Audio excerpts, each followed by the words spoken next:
kerjakan, yang kekal tak akan binasa.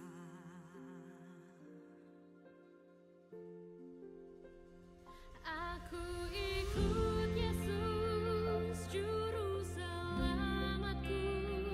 Aku ikut Yesus, Dialah Tuhanku.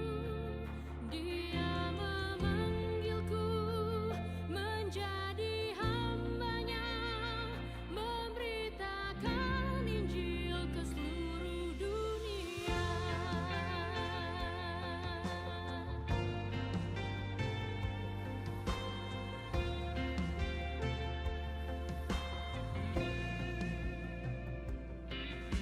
Siapakah yang harus aku ikuti selama hidup di dunia?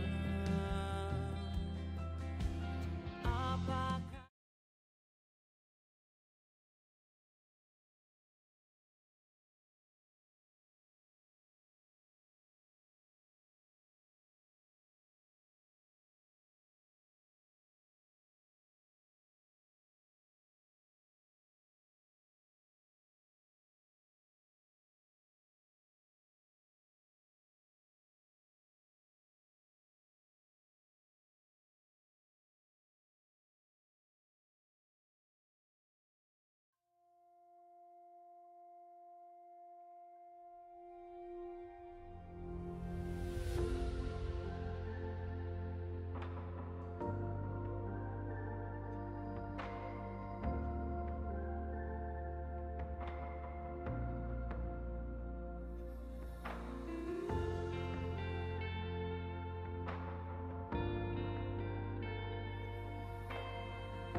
Siapakah yang harus aku ikuti selama hidup di dunia? Apakah yang harus aku kerjakan, yang kekal tak akan binasa?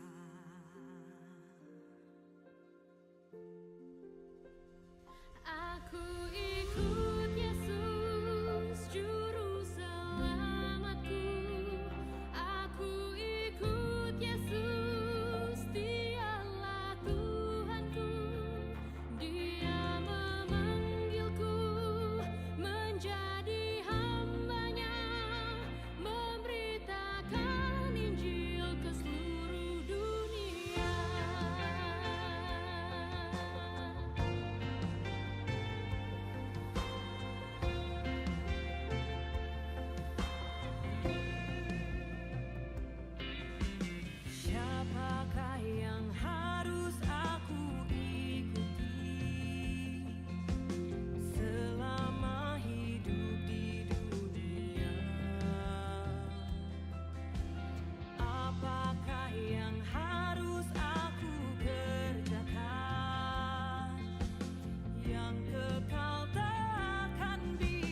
tiba waktunya saya mati. Kalau waktu itu tiba, saya nggak bisa berbuat apa-apa lagi. Sebelum itu tiba, saya mau bagi semua getaran hati, doa, pergumulan, kecintaan kepada Kristus, kecintaan kepada jemaat. Lakukan. Yahweh Jireh, El Shaddai, Dia menolong kamu.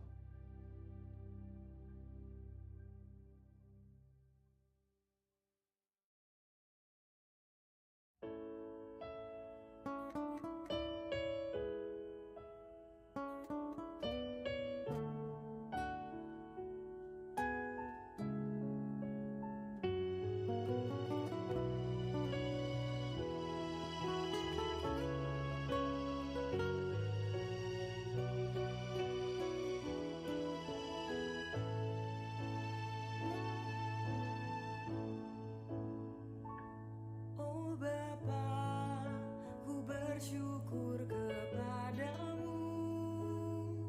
Kau berikan hidup baru padaku. Tanpa kasih-Mu kepada diriku, hidup ini jadi sia-sia. Ku sadar bukan karena usahaku, tapi karena anugerah semata. Kau korbankan Yesus mati di salib demi keselamatan jiwaku. Ku rasakan perubahan hidupku sejak Kau berikan hidup yang baru padaku. Jiwaku yang hamba dipuaskan kasih-Mu. Hidupku kini menjadi pasti. Sembah, sujud dan pujian, oh Tuhan. Hormat dan kemuliaan hanyalah untuk-Mu. Hidupku Bapa, ku persembahkan padamu. Terima dan kuduskan bagiku.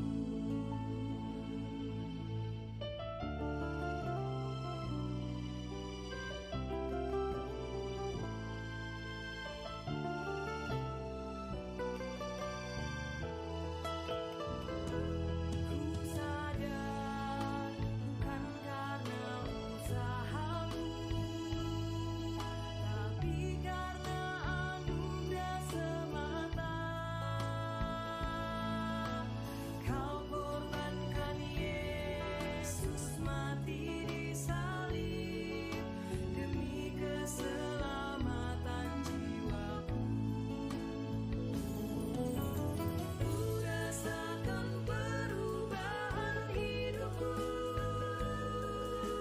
sejak Kau berikan hidup yang baru padaku.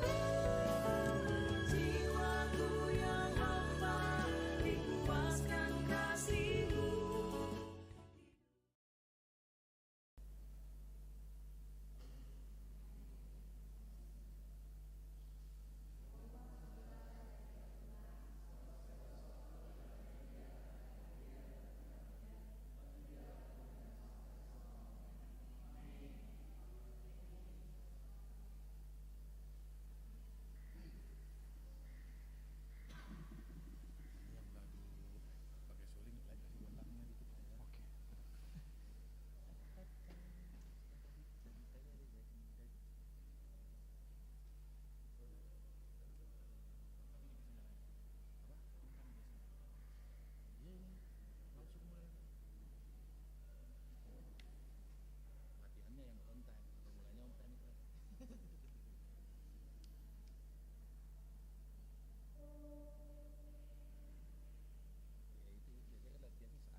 Horas. Selamat hari Minggu. Apa kabar Bapak, Ibu, Saudara, Abang, Kakak, Saudara-saudara sekalian, apa kabar? Sehat, puji Tuhan. Boleh dong kasih tos kiri kanan depan belakang, katakan Tuhan memberkati. Tuhan memberkati. Komunitas Bonapasogit Diaspora Yayasan Bina Dunia menyambut Bapak, Ibu, Saudara sekalian yang telah hadir maupun saudara-saudara kami yang baru pertama kali hadir. Kami sangat merindukan kalau dalam persekutuan-persekutuan bulanan ke depan, maka saudara-saudara bisa mengajak saudara kenalan atau mungkin jemaat dari gereja di mana saudara-saudara beribadah untuk datang bersekutu dan beribadah bersama dalam ibadah bulanan Komunitas Bonapasogit Diaspora Yayasan Bina Dunia. Mari kita sama-sama mengarahkan hati kita kepada Tuhan. Saudaraku, Kristus telah menyatukan setiap kita. Dia telah merobohkan tembok-tembok pemisah, yaitu perseteruan, dan menjadikan kita menjadi satu tubuh di dalam Dia, menjadi manusia baru. Saya undang kita semua untuk bangkit berdiri. Mari kita merayakan sukacita persaudaraan di dalam Tuhan. Hari ini kurasa bahagia. Mari kita nyanyikan dengan sukacita.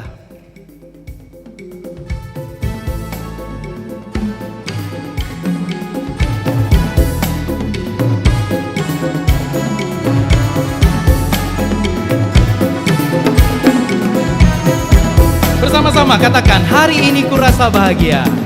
Hari ini kurasa bahagia, berkumpul bersama saudara seiman. Tuhan Yesus telah satukan kita.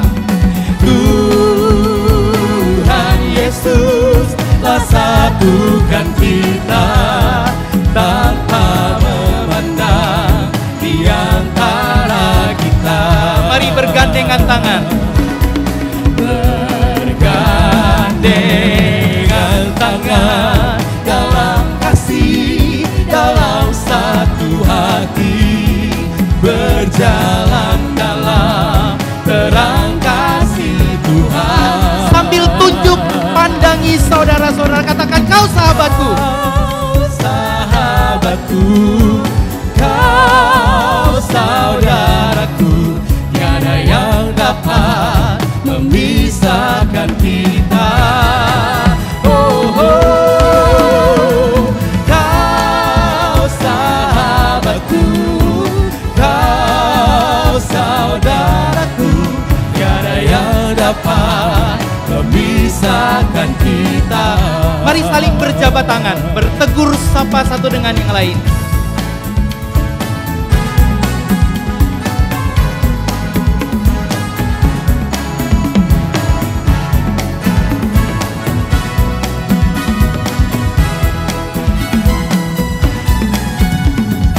Hari ini kurasa bahagia, berkumpul bersama saudara seiman. Tuhan Yesus, Dialah yang satukan kita. Tuhan Yesus telah satukan kita tanpa memandang di antara kita. Mari saling berpegangan tangan satu sama lain. Bergandengan tangan dalam kasih, dalam satu hati, berjalan dalam terang kasih Tuhan. Tunjuk 3 orang, katakan, kau sahabatku, kau saudaraku, tiada yang dapat memisahkan kita. Oh, sekarang 5 orang. Kau sahabatku, kau saudaraku, tiada yang dapat memisahkan kita. Tiada yang dapat memisahkan kita. dapat memisahkan kita.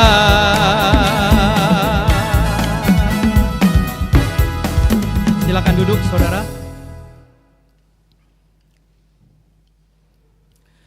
Mari mengarahkan hati kita kepada Tuhan, seperti seorang perempuan yang datang ke sebuah sumur dengan rasa haus yang teramat dalam.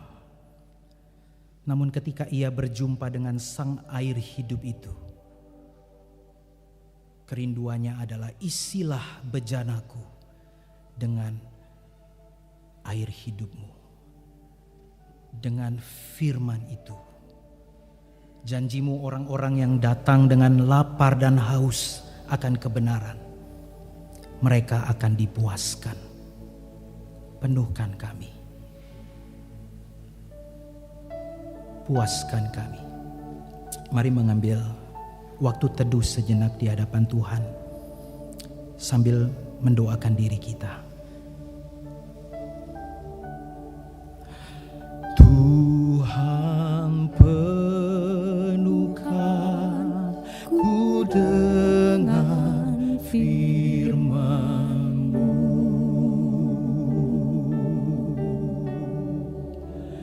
Tuhan, penuhkan ku dengan firman-Mu.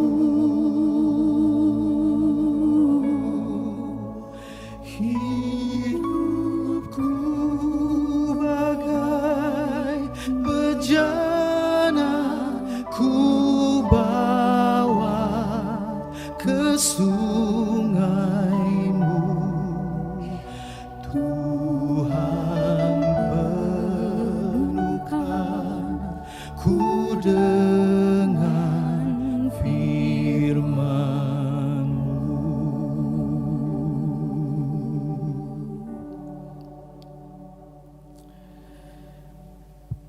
Seperti pemazmur yang memekik sorak, jiwaku ingin bernyanyi, mulutku memuji-muji. Aku akan memuji Dia dengan gambus ceracap. Aku akan bunyikan rebana kecapi, dan aku akan memujimu dengan tari-tarian.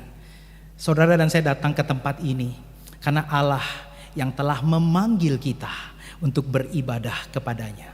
Marilah kita berdiri, berikanlah puji-pujian, penyembahan, syukur yang terbaik. Katakan, jiwaku ingin bernyanyi. Mari kita nyanyikan pujian ini dengan sukacita.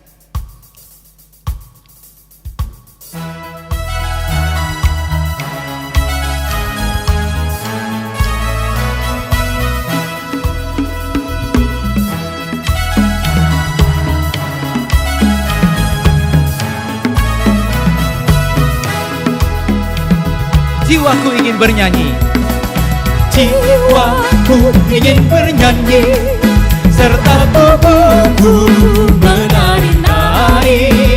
Oh, menunjukkan sukacita atas kasih Tuhan. Kan ku tiup sangkakala, kan ku tiup sangkakala, atau seruli dengan rebana. Oh, dan mainkan kecapi, memuji Tuhan, Tuhan. Haleluya, haleluya, kan memuji Tuhanku, kan ku nyanyikan selamanya. Gendang cerah, cepat togong serta rebah, akan ku tak membesarkan namanya. Oh, batu syahid dan seloka, akan ku cinta, akan ku ubah. Oh, jadi nyanyian yang indah, memuji Tuhan, Tuhan itu. Sementara musik, mari kita menari-nari kepadanya.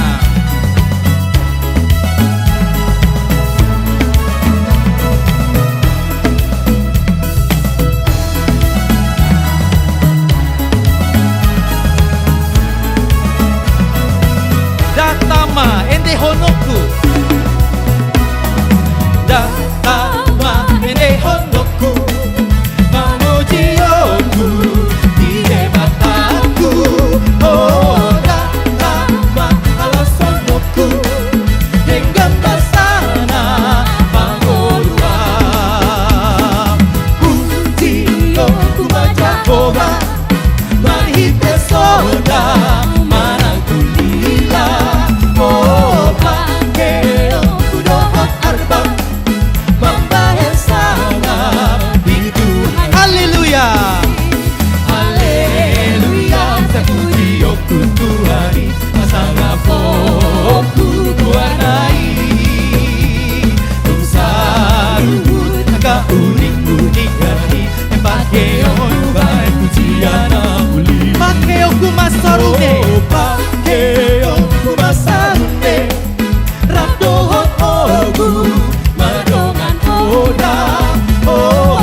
memuji.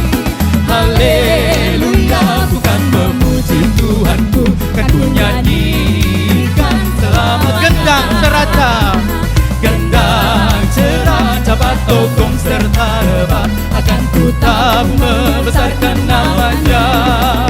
Oh, akan ku cantik dan seloka, akan ku cinta, akan ku ubah.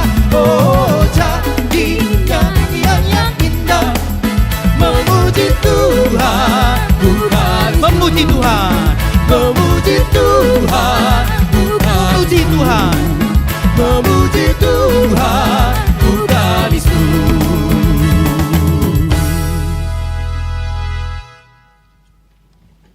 Ibadah bulanan komunitas Bona Pasogit Diaspora hari ini kita kuduskan dengan pengakuan bahwa pertolongan kita adalah dalam nama Tuhan yang menciptakan langit dan bumi. Turunlah kiranya atas kita sekalian kasih karunia dan damai sejahtera dari Tuhan Yesus Kristus, dari Allah Bapa dan Roh Kudus menyertai kita sekalian. Mari berdoa. Kami bersyukur kepadamu Tuhan, di hari perhentian yang Kau berikan kami boleh datang memuji memuliakan namamu. Bukan karena kami layak, tapi Tuhan yang mengundang dan melayakkan kami. Karena itu biarlah segala pujian, hormat, kemuliaan hanya bagi Tuhan.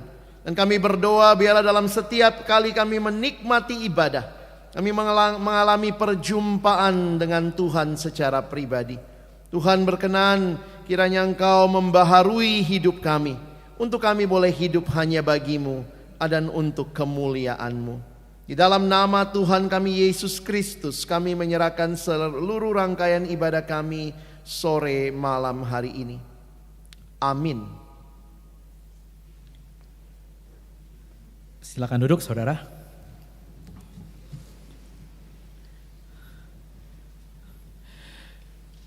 Saudara, seringkali hidup kita diwarnai oleh nada-nada sumbang. Melodi dalam kehidupan kita tidak selalu mulus.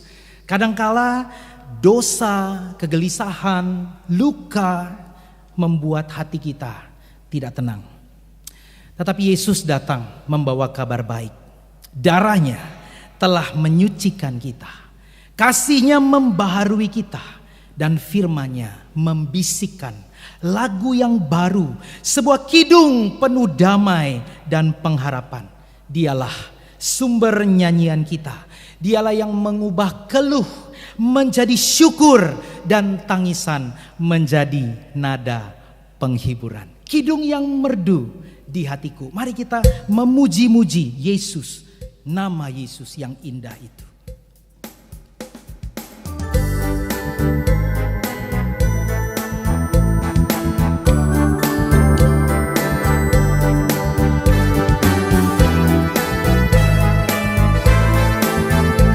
Boleh sambil bertepuk tangan kita memuji Dia.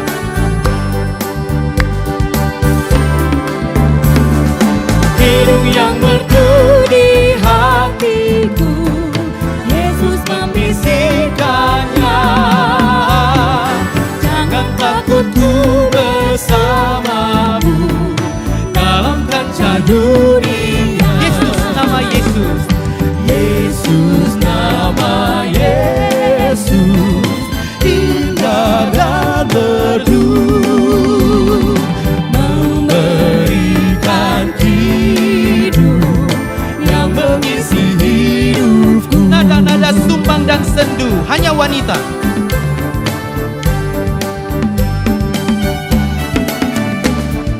Nada-nada sumbang dan sendu disebabkan dosaku. Pria. Yesus sudah menggantikannya jadi kidung yang Bersama-sama Yesus. Yesus, nama Yesus, indah dan merdu, memberikan hidup yang mengisi hidupku. Bila dirundung kemelut, Bila ku dirundung kemelut, pencobaan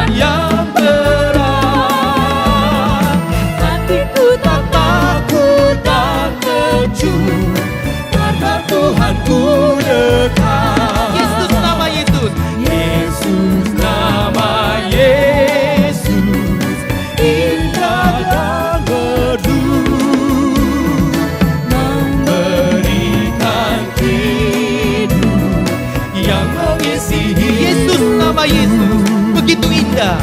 Yesus, nama Yesus, indah dan merdu, memberikan hidup yang mengisi hidupku. Sebuah pujian dari saudara-saudara kita, adik-adik kita, STT Trinity Parapat, My Tribute. Biarlah ini juga boleh mengisi hati kita dengan kidung puji-pujian yang mengagungkan namanya. Mari kita sama-sama saksikan, nikmati pujian My Tribute.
Reformasi ini kita diingatkan bahwa iman sejati berdiri teguh bukan pada kekuatan manusia, melainkan pada firman Allah yang hidup.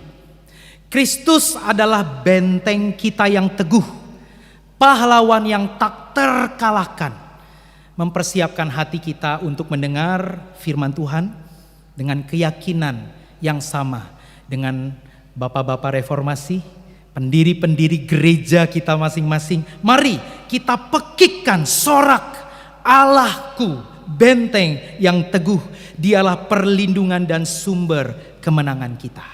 Mari kita nyanyikan pujian ini.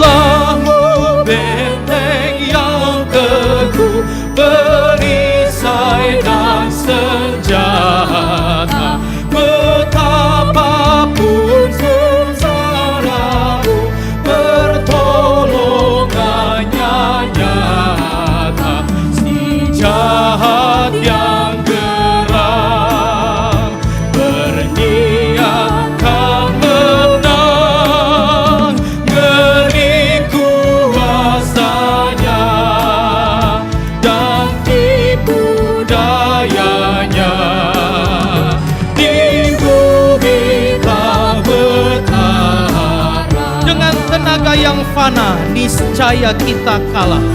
Pahlawan kita Dia.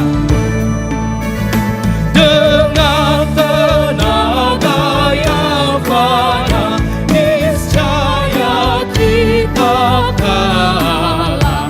Pahlawan kita Dialah yang diurapi Allah. Siapa namanya? Sang Kristus mulia, Tuhanmu yang esa, Panglima semesta.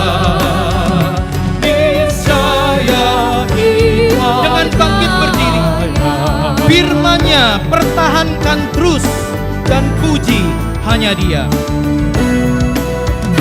Firman-Nya pertahankan terus, dan puji hanya Dia.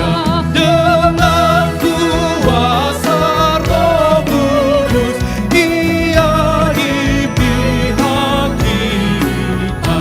Kendati hidupku diambil sepenuh, harta dan benda, akhirnya kitalah yang punya kerajaan.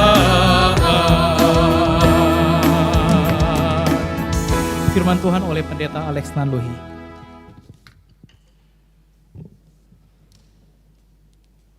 Bapa di dalam surga, kami datang dalam ucapan syukur kembali karena Tuhan, Engkau Allah yang hadir dan memberkati kami. Sore hari ini kami telah memuji-muji nama-Mu ya Tuhan. Tiba waktunya bagi kami untuk membuka firman-Mu ya Tuhan.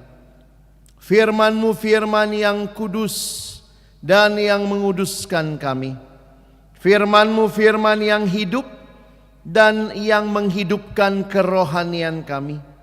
Firman-Mu adalah firman yang tidak berubah, tetapi firman yang kami percaya sanggup mengubah kehidupan kami. Itulah yang kami rindukan menjadi bagian dari semua kami yang hadir berkumpul di tempat ini, maupun saudara-saudara kami yang mengikuti ibadah secara live stream. Kami berdoa Tuhan berkenanlah menyapa kami dengan kebenaran firman-Mu, memuaskan dahaga jiwa kami, dan mengarahkan hidup kami hanya untuk Engkau. Di dalam nama Tuhan kami Yesus Kristus, Sang Firman yang hidup, kami menyerahkan pemberitaan firman-Mu. Amin. Silakan duduk. Horas. Selamat sore Bapak Ibu Saudara yang dikasihi Tuhan. Bersyukur kesempatan ibadah biarlah bukan hanya jadi kebiasaan bagi kita, tapi benar-benar kita mengalami perjumpaan dengan Tuhan setiap kali dalam ibadah-ibadah kita. Saudara yang dikasihi Tuhan, tema yang kita pikirkan hari ini adalah tema yang menarik untuk kita sama-sama ingat terkait dengan bulan ini, tanggal 31 Oktober, kita merayakan, memperingati Hari Reformasi. Ya, jadi ada sedikit sejarah saya akan coba ulas untuk saudara bisa memahami dan juga kita tentunya melihat firman Tuhan yang menjadi dasar untuk kita mengerti akan hal ini. Saudara, Hari Reformasi kalau kita kenal opung kita ini, ya, Martin Luther, dia lahir tahun 1483. Jadi waktu dia menempelkan 95 dalil tesis itu usianya belum genap 34 tahun. Karena opung ini ulang tahunnya 10 November. 31 Oktober dia tempelkan, jadi belum genap 34 tahun. Ya, waktu itu kalau kita kenal siapa Martin Luther, dia seorang dari Jerman, dia menempelkan 95 tesis atau dalil di depan pintu gereja Wittenberg. Mari kita lihat sedikit sejarahnya. Kalau Bapak Ibu tertarik, ada buku kecil yang bisa menolong kita nanti mengerti dari mana saya ambil data-data ini. Saya ambil dari satu buku ya. Jadi Martin Luther menempelkan 95 dalil ini pada tahun 1517. Oke.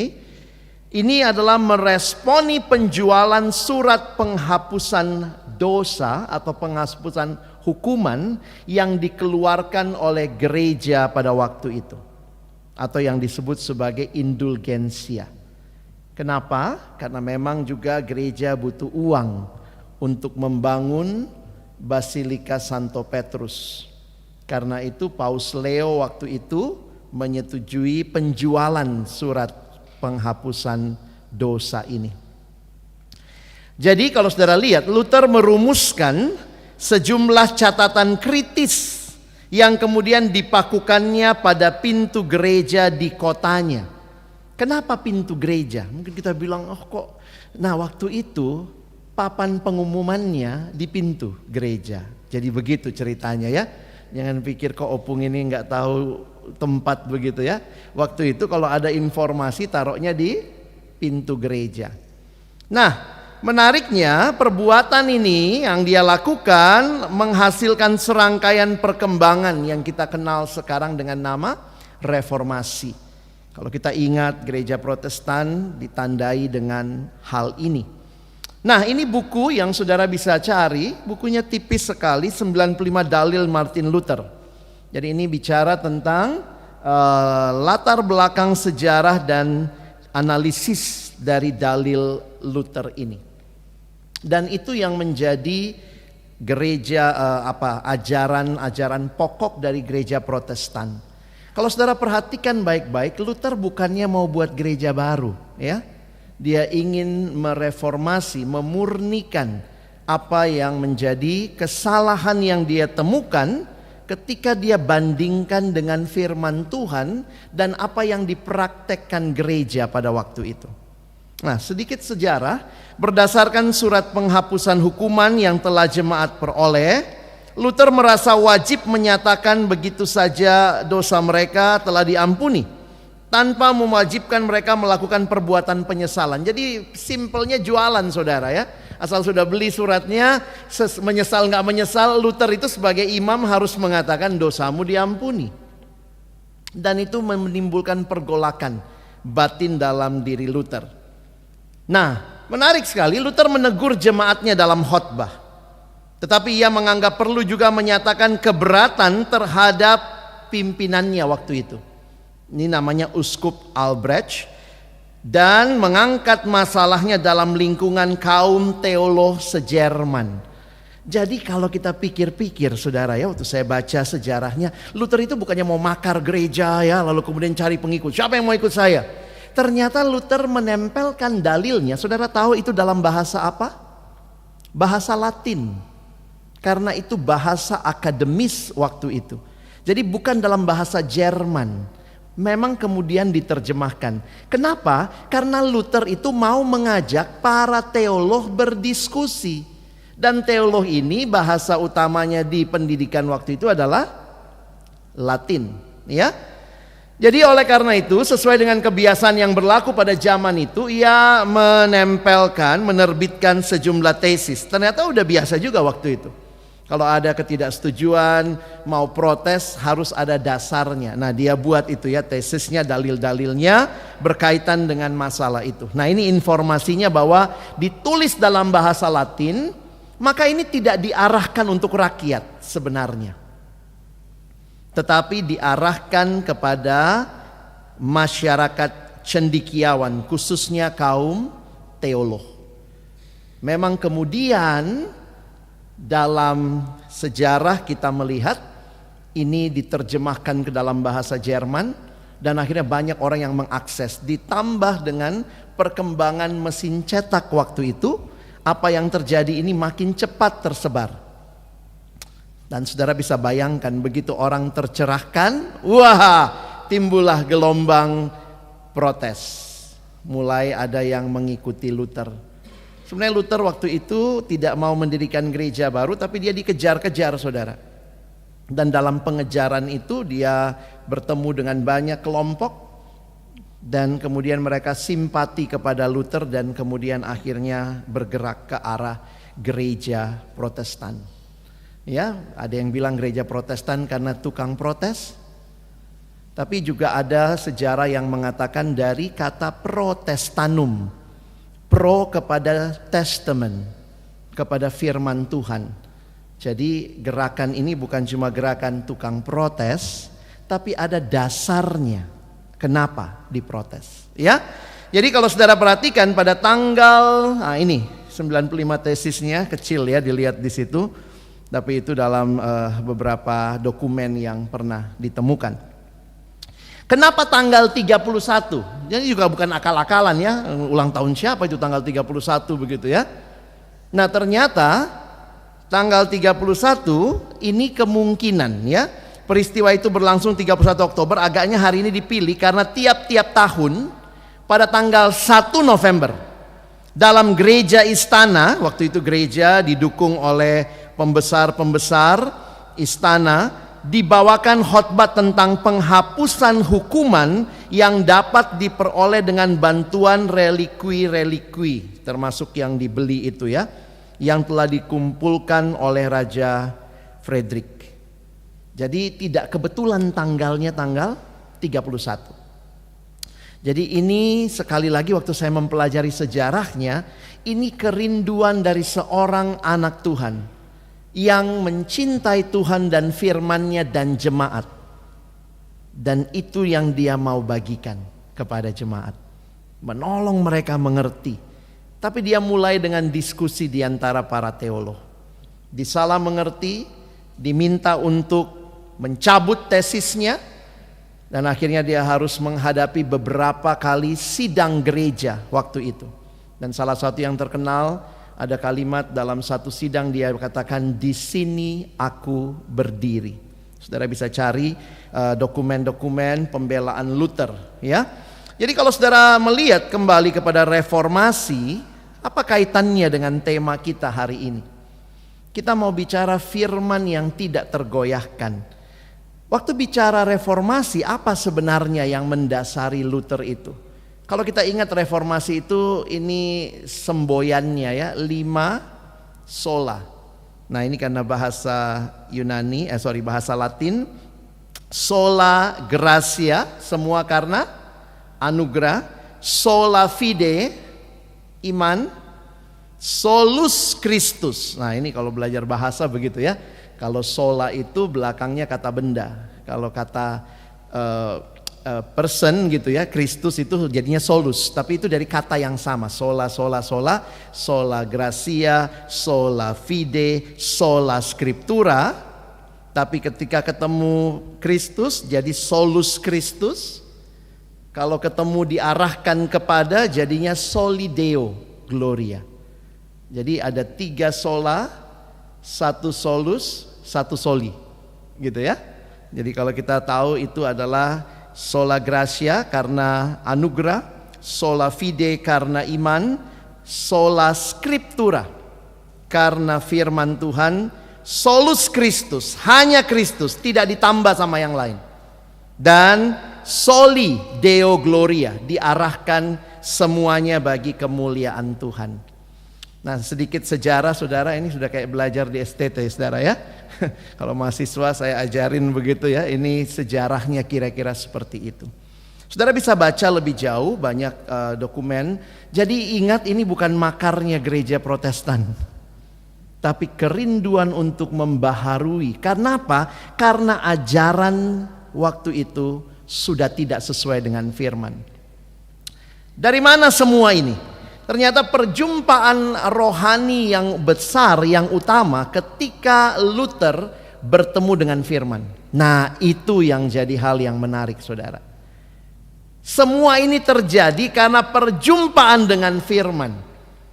Karena itu saya kutip pendapat atau tulisan dari seorang bernama Dr. Ben Witherington. Dia bilang begini saudara ya, in my view, the most dangerous thing Luther ever did was not nail the 95 theses to a door. Jadi yang sangat mengerikan yang Luther lakukan menurut dia bukan tempel dalil itu. It was translating the Bible into ordinary German and encouraging its widespread dissemination. Tetapi ketika Luther dalam pelarian saudara, apa yang dia lakukan? Nah, kita perlu ngerti konteks ya. Waktu itu saudara bayangkan semua Alkitab itu pakai Latin Vulgate, berbahasa Latin. Jadi nggak ada itu bahasa Jerman, tidak ada. Tidak ada dalam bahasa lokal. Semua bahasa suci waktu itu yang diyakini adalah bahasa Latin. Bayangkan orang ke gereja nggak ngerti Alkitabnya, dibaca pun nggak paham, sehingga yang paham cuma imam-imamnya. Nah, dalam pelariannya Luther melakukan 1517. Ini tahun penting ya, kita belajar sejarah. 1517 Luther dikejar-kejar. Dalam pelariannya salah satu yang dia lakukan adalah menerjemahkan Alkitab ke bahasa Jerman sehari-hari. Terjemahan Luther masih dipakai di Jerman hingga hari ini. Dan menariknya itu terbit tahun 1519. 2 tahun pelarian menghasilkan terjemahan. Nah, saudara, itu luar biasa. Nah, ini yang saya waktu perhatikan, iya ya, kebangunan rohani sejati saudara itu waktu orang ketemu sama firman. Itu yang Luther alami. Dia mengerti Latin, dia baca, dan waktu dia baca dia sadar, khususnya kitab Roma pasal 1. Orang benar hidup karena iman. Akhirnya dia menyadari bukan perbuatan baik, sehingga beli surat itu tidak akan menghapus dosa, tetapi percaya pada karya Kristus yang menghapus dosa. Wah, itu mencerahkan dia. Jadi sedikit kalau saudara mau lihat Alkitab zaman dulu itu namanya Latin Vulgate. Alkitab Vulgata ini adalah sebuah versi awal abad ke-5 dari Alkitab dalam bahasa Latin, yang sebagiannya adalah hasil revisi dan sebagian lagi adalah hasil terjemahan dari Jerome, ya, bukan Jerome Pauline. Ya, atas perintah Paus Damasus I pada tahun 382. Jadi bayangkan Alkitab aslinya kan PL itu bahasa Ibrani, PB itu bahasa Yunani, tapi kemudian diterjemahkan ke bahasa Latin dan itu dipakai dari tahun 382 sampai zamannya Luther. Sehingga saudara bisa lihat ya, Alkitab ini disebut Vulgata, dari frasa versio Vulgata adalah terjemahan untuk umum dan ditulis dalam bahasa gaya sastra Latin yang umum pada abad keempat. Lalu Luther terjemahkan saudara ya. Nah, ini sedikit tadi sejarahnya.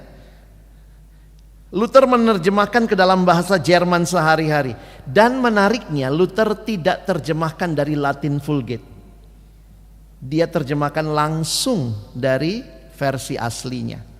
Jadi Luther Bible is a German language Bible translation from Hebrew and ancient Greek by Martin Luther. Pintar opung ini ya. Adik-adikku di STT berapa Yunanimu? Berapa Ibranimu ya? Opung ini belajar sehingga dia tidak pakai Latin Vulgate, dia pakai langsung, dia lihat gitu ya. Dia selesai 1517, 1519 tapi diterbitkan pada tahun 1522.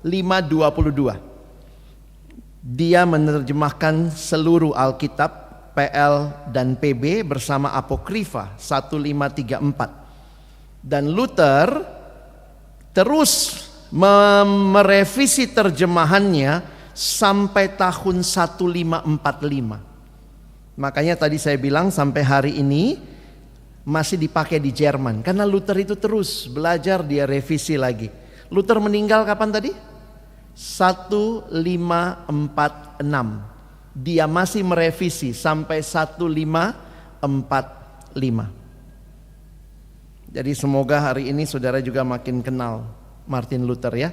bukan cuma tukang protes, tapi dia seorang yang benar-benar mencintai Tuhan, mencintai Alkitab, mencintai jemaat. Kayak semboyan STT kita, ya.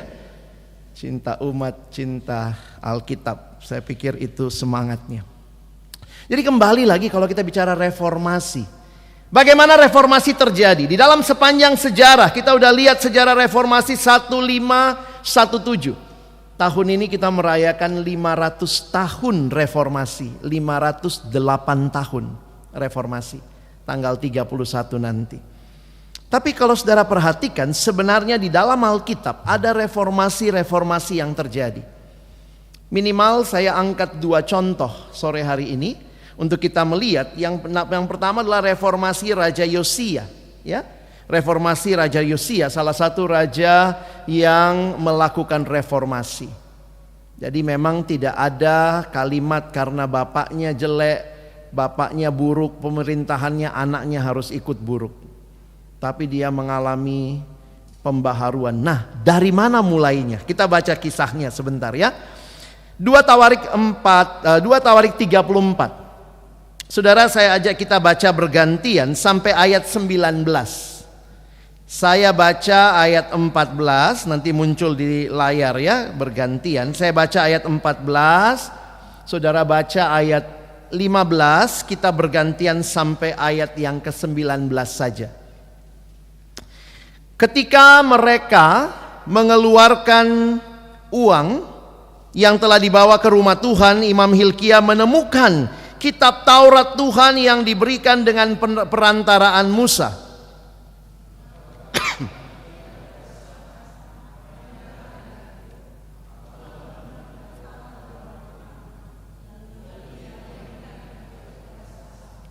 Dan Safan membawa kitab itu kepada raja.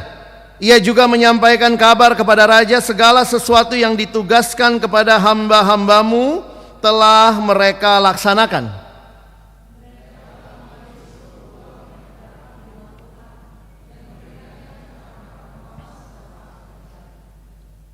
Safan, panitera negara itu, memberitahukan juga kepada raja, Imam Hilkia telah memberikan kitab kepadaku. Lalu Safan membacakan sebagian di depan raja.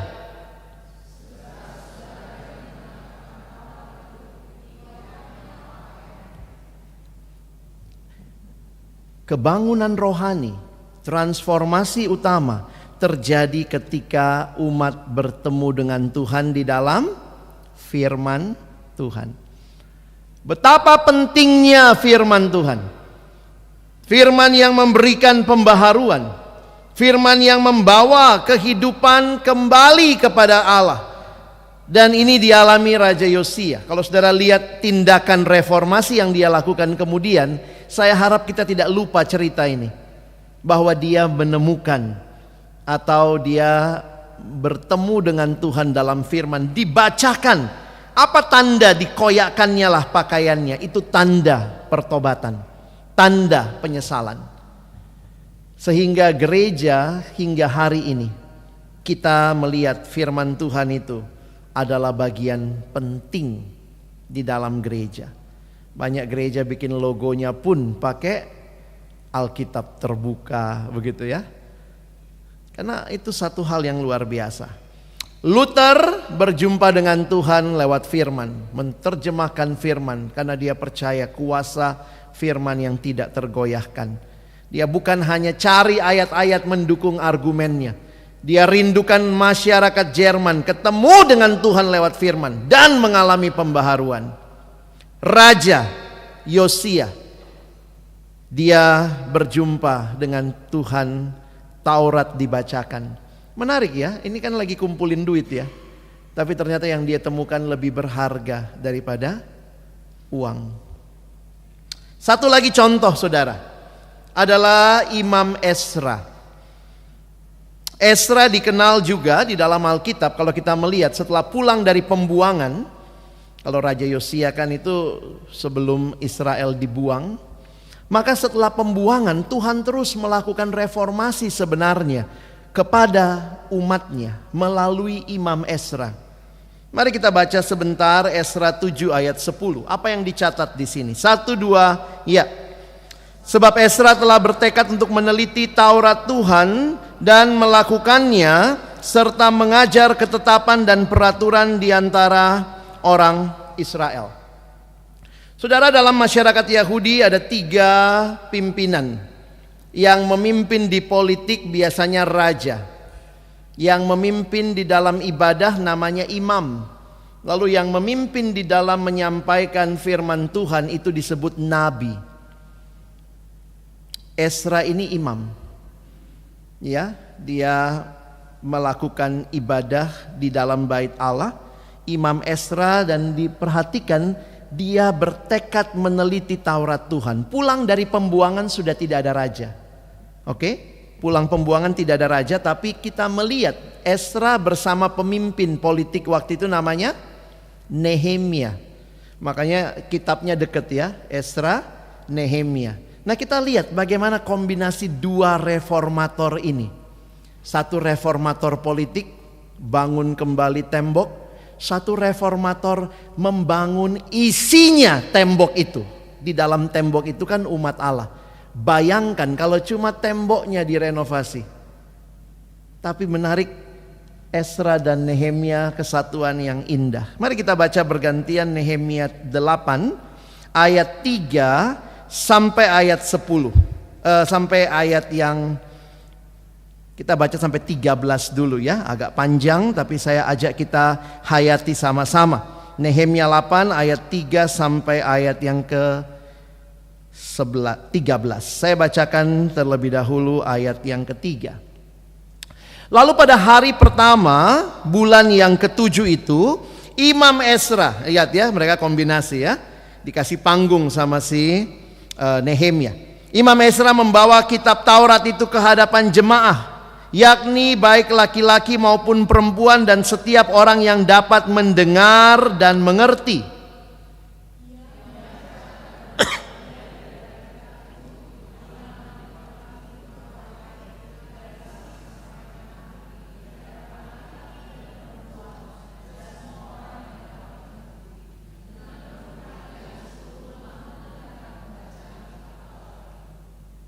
Ini kebaktiannya, firmannya panjang juga saudara ya. Panjang nih ya, dari pagi sampai tengah hari. Nah, waktu ketemu dengan firman luar biasa ya. Ayat 5. Esra ahli kitab itu berdiri di atas mimbar kayu yang dibuat untuk peristiwa itu. Dari situlah mimbar-mimbar kita banyak kayu ya. Lalu perhatikan ya, di sisinya sebelah kanan berdiri Matika, Sema, Anaya, Uria, Hilkia dan Maasea. Sedang di sebelah kirinya berdiri Pedaya, Misael, Malkia, Hasum, Hasbadana, Zakaria dan Mesulam.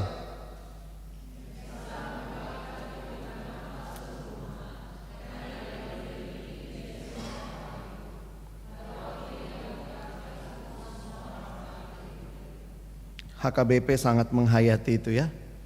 Lebih tinggi, agak tinggi ya. Sekarang kalau kita pergi gereja-gereja ini kan agak rendah ya? Karena kayak teater kita lihatnya ya. Jadi memang beberapa gereja mengambil pola-pola mengingat reformasi. Dari sinilah kita mengerti khotbah ya. Khotbah itu apa? Firman dibacakan dan dikasih pemahaman. Coba lihat berikutnya ya, ayat 7. Lalu Esra memuji Tuhan Allah yang maha besar, dan semua orang menyambut dengan amin, amin. Nah, ini dihayati oleh GBI. Gitu ya. Saudara-saudara kita dari Karismatik Pentakosta ya.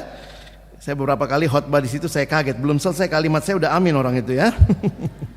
Ada juga yang aminnya omong kosong juga ya, dia belum dengar kita ngomong apa, tapi karena udah latah ya.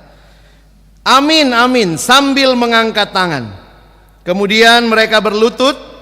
Ini gereja apa ini? Habis angkat tangan berlutut. Dan sujud menyembah kepada Tuhan dengan muka sampai ke tanah. 8.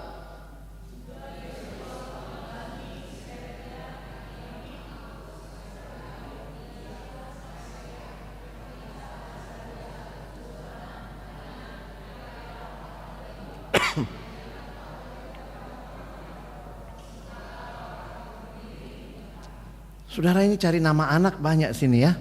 Cuma agak susah disebutnya ya. Pelaya begitu. Ini PA kelompok kali ya. Ini pemimpin PA-nya. Tapi PA-nya sambil berdiri, dikasih tahu apa artinya begitu ya. Karena bayangkan banyak orang kan. Nah, ini ayat 9. Bagian-bagian daripada kitab itu, yakni Taurat Allah, dibacakan dengan jelas, dengan diberi keterangan-keterangan sehingga pembacaan dimengerti. Harusnya begitu khotbah. Saya kalau ngajar khotbah juga pikirnya gitu. Habis kalau setelah kita khotbah orang makin gak ngerti ayat itu, gak berhasil khotbah kita ya. Karena harusnya makin ngerti, dikasih keterangan. Saudara, ayat 10.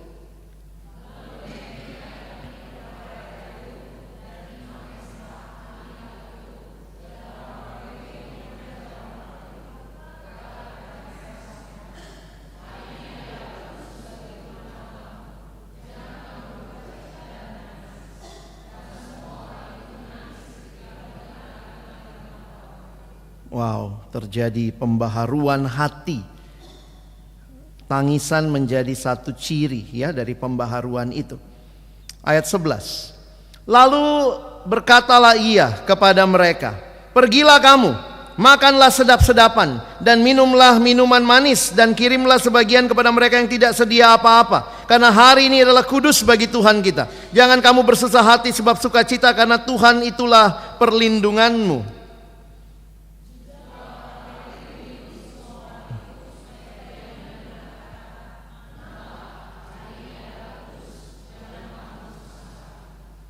Saudara, memang perjumpaan dengan Tuhan itu bawa pembaharuan ya.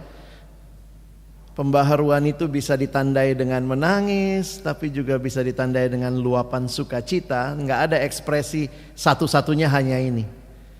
Mari kita baca ayat 13 sama-sama. 1, 2 ya. Maka pergilah semua orang itu untuk makan dan minum, untuk membagi-bagi makanan dan berpesta ria, karena mereka mengerti segala firman yang diberitahukan. Wow.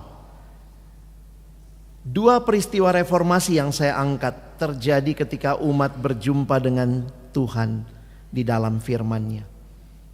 Firman yang jelas dimengerti, firman yang membangkitkan semangat dan membawa pertobatan. Coba saudara lihat ayat 19. Mari kita baca lagi ayat ini sama-sama, agak terpisah sedikit di bawah ya. 1, 2 ya. Bagian-bagian kitab Taurat Allah itu dibacakan tiap hari, dan pada hari pertama sampai hari terakhir.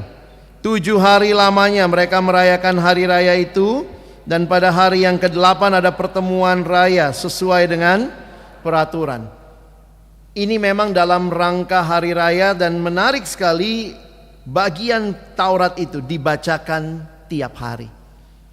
Jadi terlihat dengan jelas pembaharuan terjadi ketika berjumpa dengan firman. Kita bersyukur beberapa gereja reformasi sampai hari ini yang masuk duluan Alkitab ya.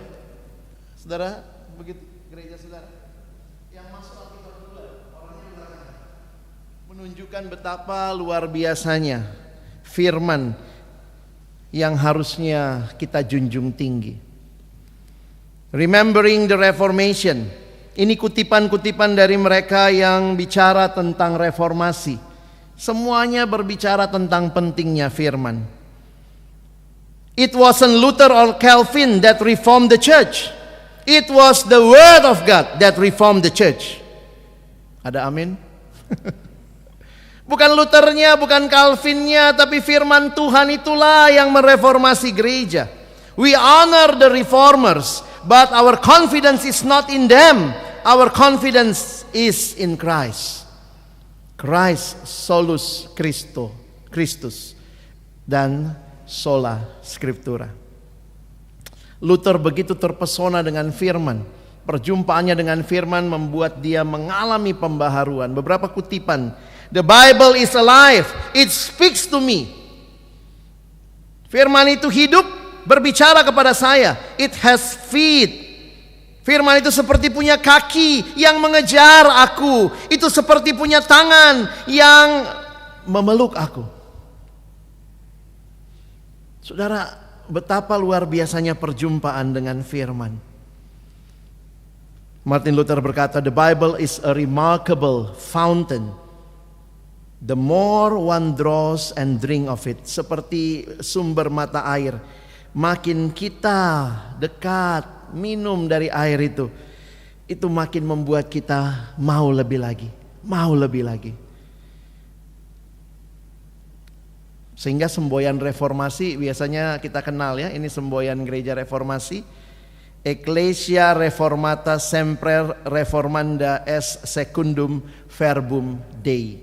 Kalau itu gereja reformasi adalah gereja yang terus mengalami pembaharuan menurut firman Tuhan. Kenapa saya harus bicara ini saudara? Karena saya makin melihat juga bagi diri saya maupun juga banyak orang, apakah firman Tuhan masih mempesona kita? Bersyukur kalau saudara punya kebiasaan secara pribadi baca firman tiap hari, berdoa. Tapi pertanyaannya, apakah firman Tuhan masih begitu rupa mempesona kita?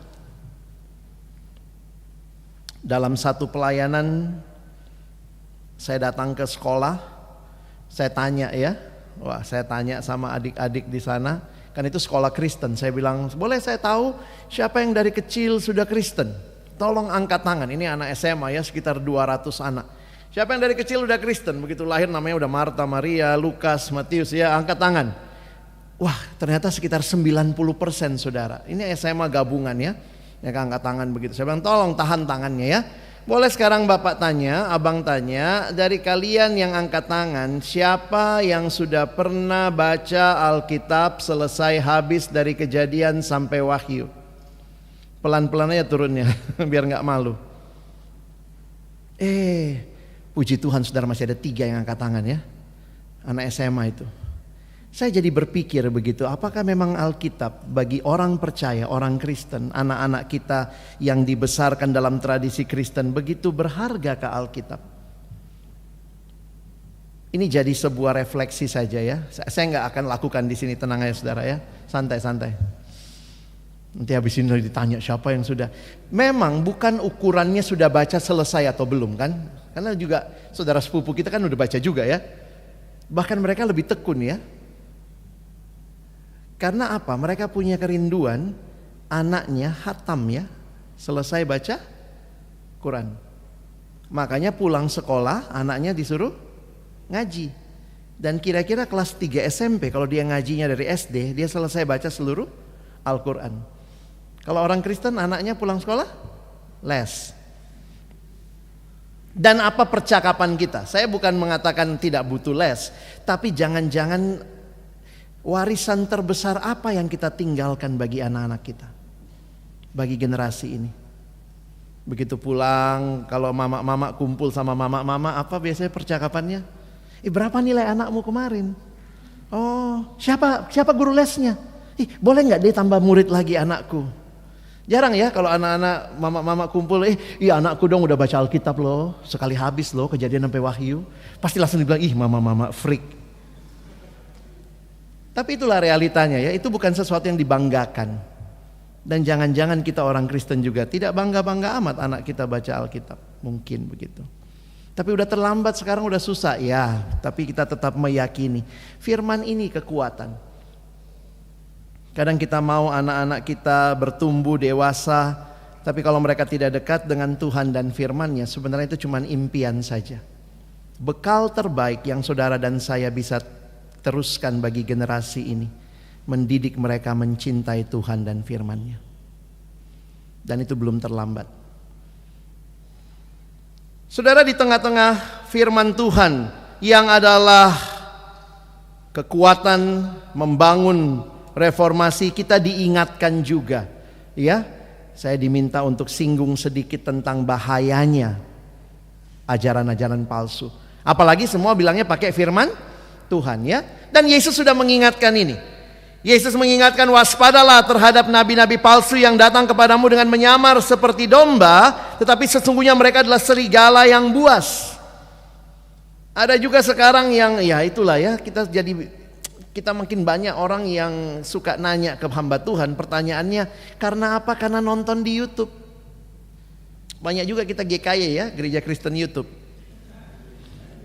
Datang sih ibadah, tapi ternyata YouTube lebih gini. Sehingga saya sering kali ditanya, benar nggak itu Pak? YouTube itu yang pendeta ini bilang begini. Saya bilang aduh ngeri juga ya. Kalau kita bilang benar nggak benar kita nggak tahu juga. Kan saya nggak ngikuti semua YouTube itu saudara ya. Tapi hati-hati dengan penyesatan karena sekarang media begitu terbuka. Sehingga mungkin ada dari saudara, keluarga saudara yang fanatik sekali dengan pendeta tertentu. Jam berapa udah bangun ikutin YouTube-nya dan segala macam. Dan saya harus katakan kita mesti menolong juga untuk bisa memfilter hal ini. Kalau lihat gereja, sebenarnya gereja ada dua bagian ya. Hati-hati juga kita kasih label. Karena biasanya cara kita melabel itu ya nggak tepat juga. Waktu kemarin kami belajar doktrin gereja, saya sudah sharing sama adik-adik di estetik.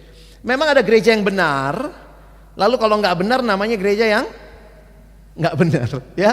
Itu yang di dalam sejarah gereja disebut sebagai bidat, ya. Dulu waktu masih hidup almarhum suka bertanya apa bedanya bidat sama bodat, ya. Bodat mirip kayak manusia, tapi bukan. Kalau saudara teliti kan beda ya. Jangan begitu lihat bodat, opung gitu ya. Enggak. Bodat bukan manusia, mirip kayak manusia. Demikian juga bidat. Mirip kayak aslinya, bahkan ngakunya pakai Alkitab.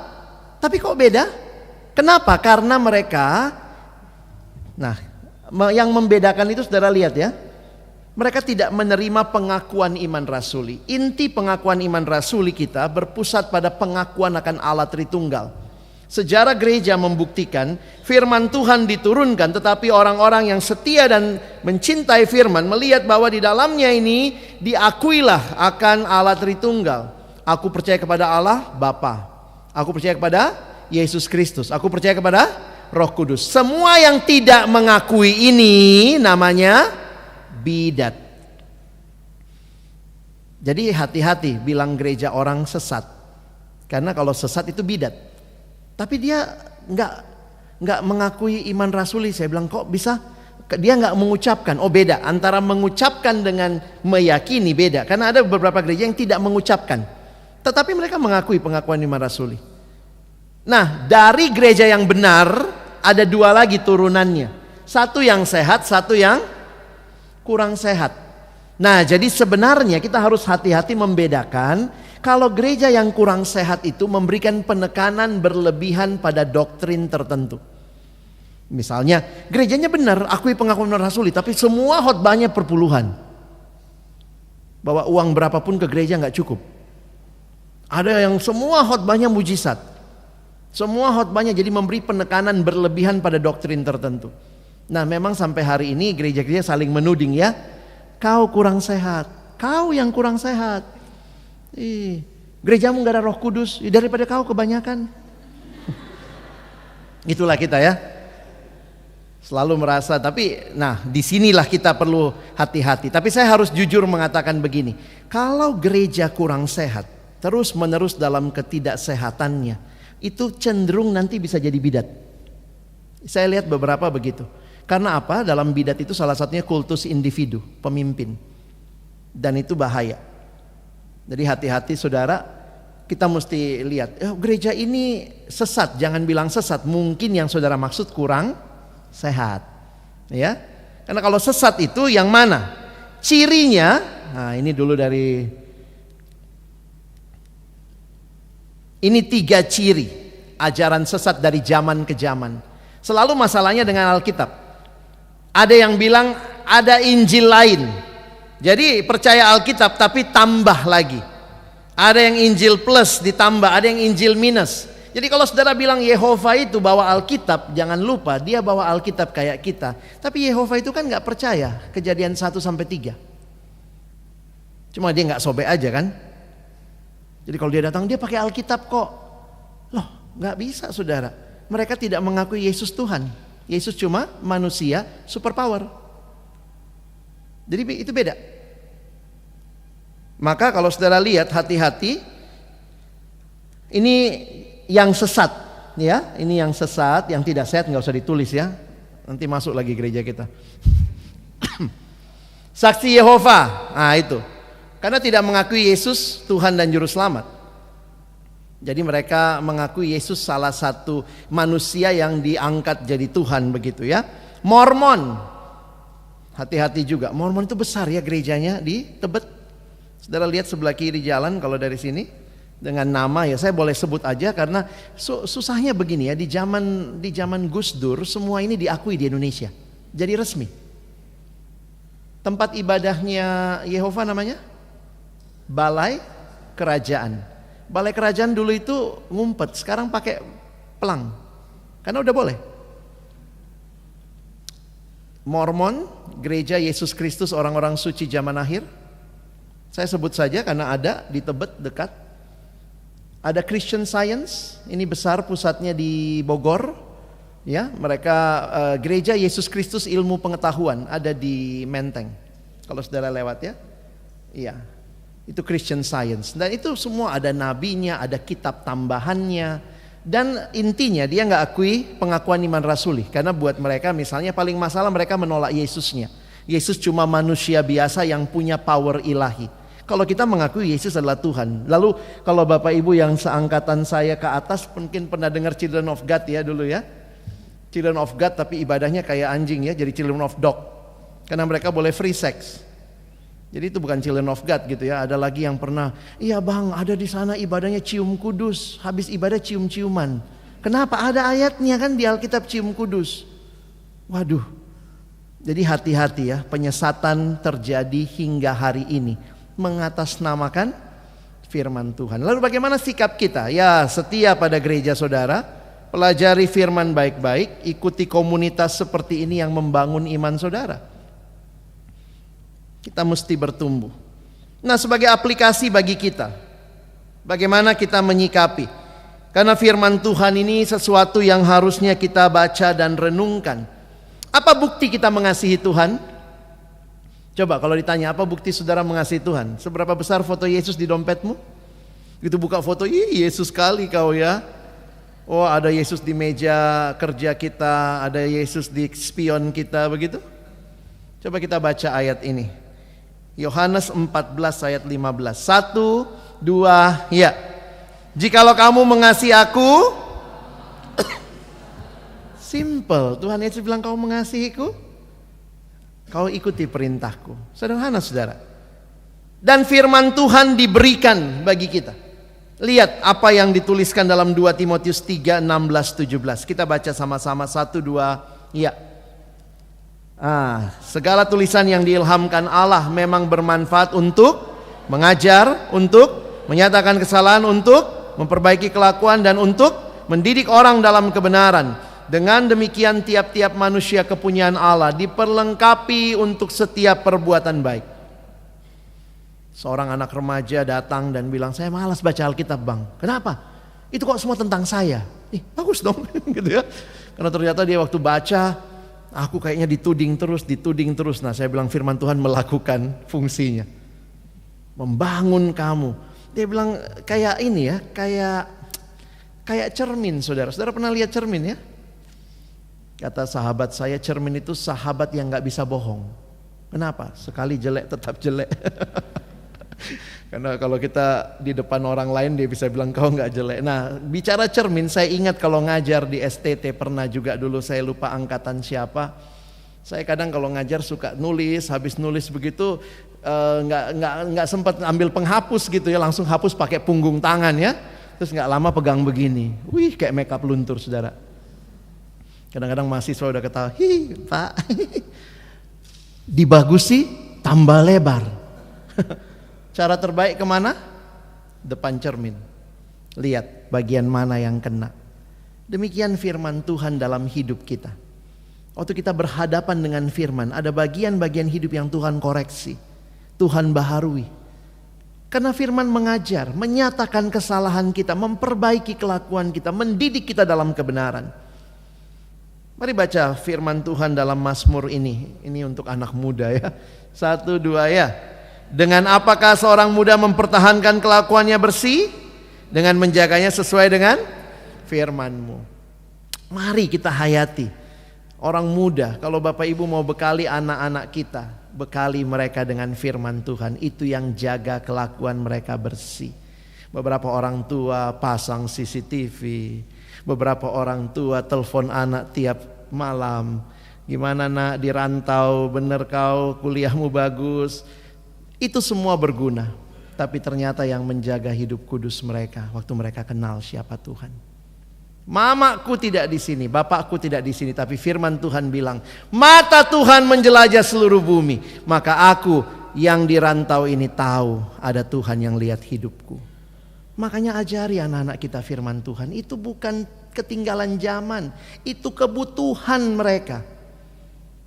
Tidak kebetulan STT kita jelas cinta Alkitab. Gak mungkin kita jadi hamba Tuhan kalau kita gak tahu apa yang firman minta.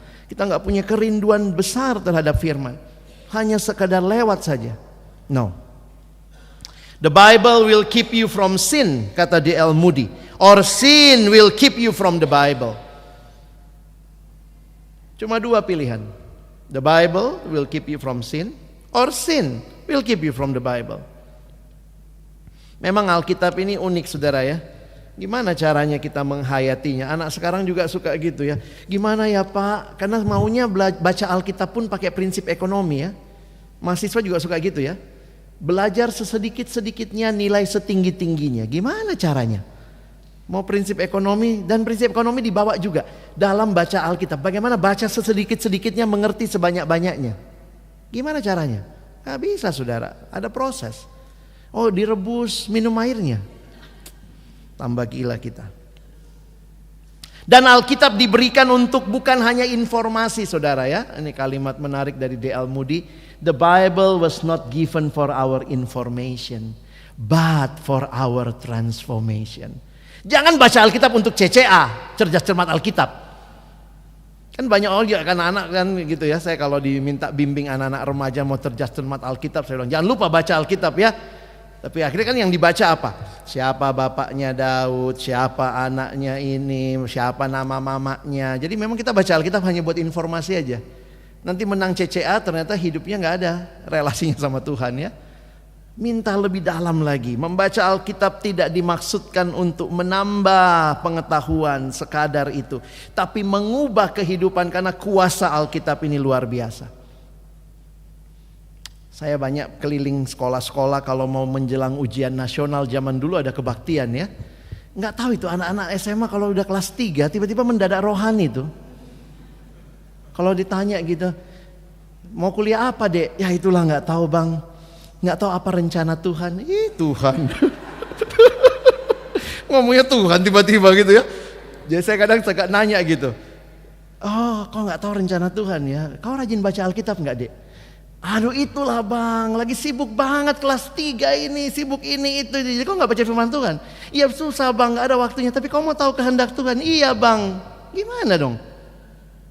Mau tahu kehendak Tuhan, mau ikuti kehendak Tuhan, gak baca firman Tuhan? Mimpi kan? Kutipan ini saudara ya. Silakan difoto. Do not say God is silent with your Bible closed. Tuhan, apa kehendakmu? Tuhan bilang, udah banyak kehendakku di sini. Kau aja nggak hendak membacanya. Never say God is silent with your Bible closed. Dan kerinduan kita, biarlah firman Tuhan itu membedah hidup kita. Saya tutup dengan kutipan pendeta John Stott. Dia katakan, we must allow the word of God to confront us. Kita harus izinkan firman itu mengkonfrontasi hidup kita, mengganggu keamanan kita. Apalagi kalau kita masih tinggal dalam dosa, biarlah firman itu mengganggu, memberikan ketidaknyamanan. To undermine our complacency and to overthrow our patterns of thought and behavior. Kalau benar-benar firman itu berkuasa, biarlah itu mengubah kita dari dalam, mengoperasi kita, hati kita untuk kita benar-benar hidup bagi Tuhan. Kiranya gereja reformasi hari ini bukan hanya diusung-usung Alkitabnya. Beberapa gereja besar kali lagi Alkitab yang masuk itu ya, ditaruh lagi di situ. Tapi ternyata jemaatnya tidak hidup dalam firman. Mari kita rindukan pembaharuan itu. terjadi. Kadang kita nyanyi ya, apa bukti mengasihi Tuhan? Aku mengasihi Engkau Yesus dengan segenap hatiku. Refrennya bilang apa? Ku renungkan firman-Mu siang dan malam. Nyanyinya tutup mata gitu ya. Ku renungkan firman-Mu siang dan malam, padahal gak pernah. Ku pegang perintah-Mu dan ku lakukan asal gak susah.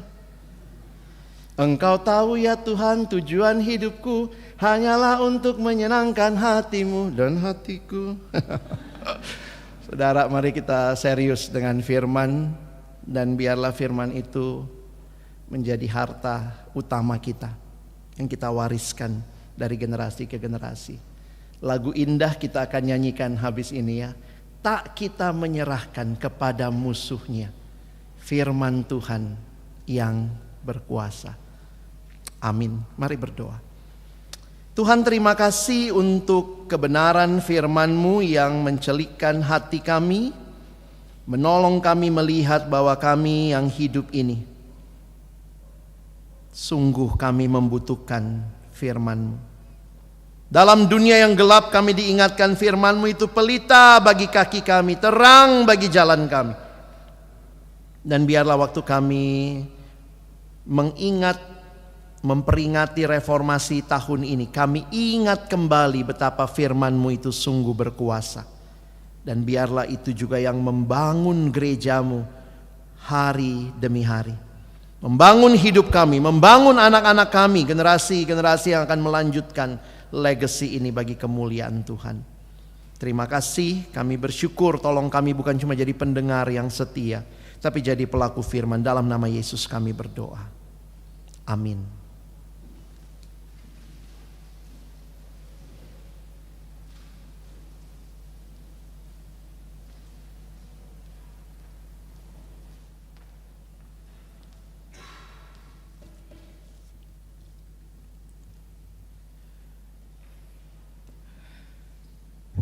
Kita bersyukur untuk firman Tuhan yang telah disampaikan oleh hambanya, Pendeta Alex Nanlohi.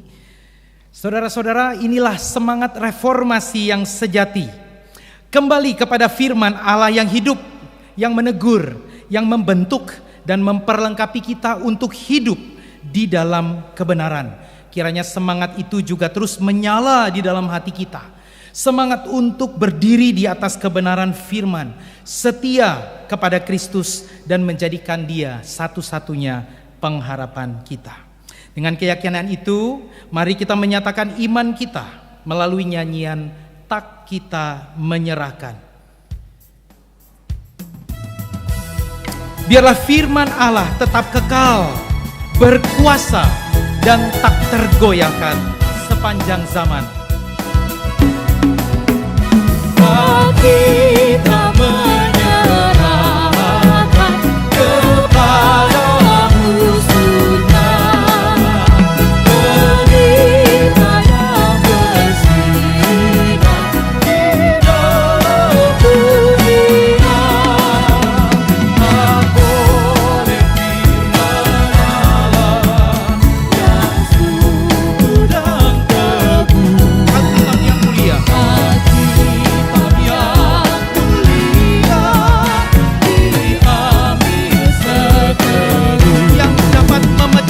Segala hati keras yang mencurahkan hidup di hati yang lemas. Itulah firman Allah penuh anugerah yang dapat memecahkan segala hati keras, yang mencurahkan hidup di hati yang lemas.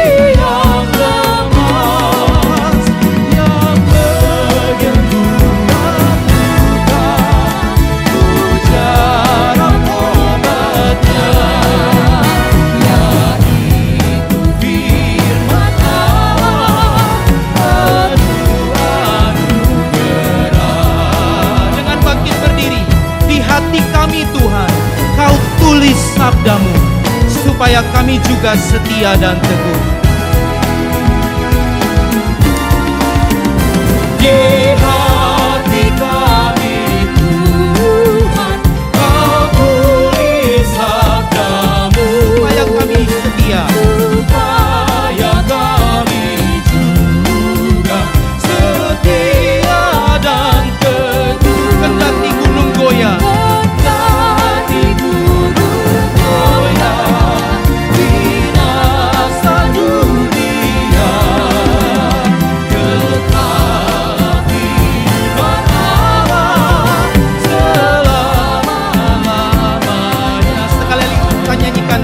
ketiga. Di hati kami Tuhan, Kau tulis sabda-Mu.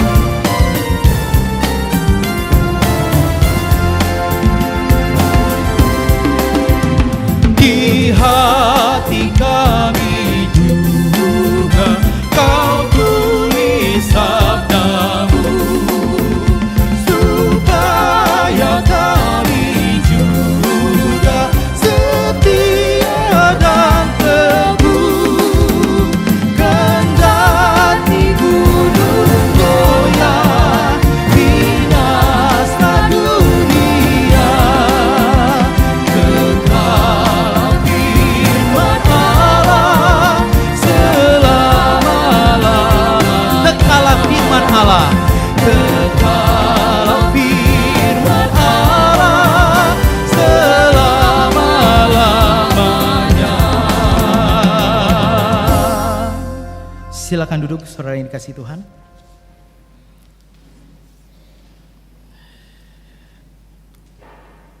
Firman Tuhan berkata dalam kitab Yesaya, biarlah gunung-gunung, bukit-bukit beranjak, tetapi kasih setia Tuhan, hesed Tuhan itu tidak akan pernah beranjak dalam kehidupan kita.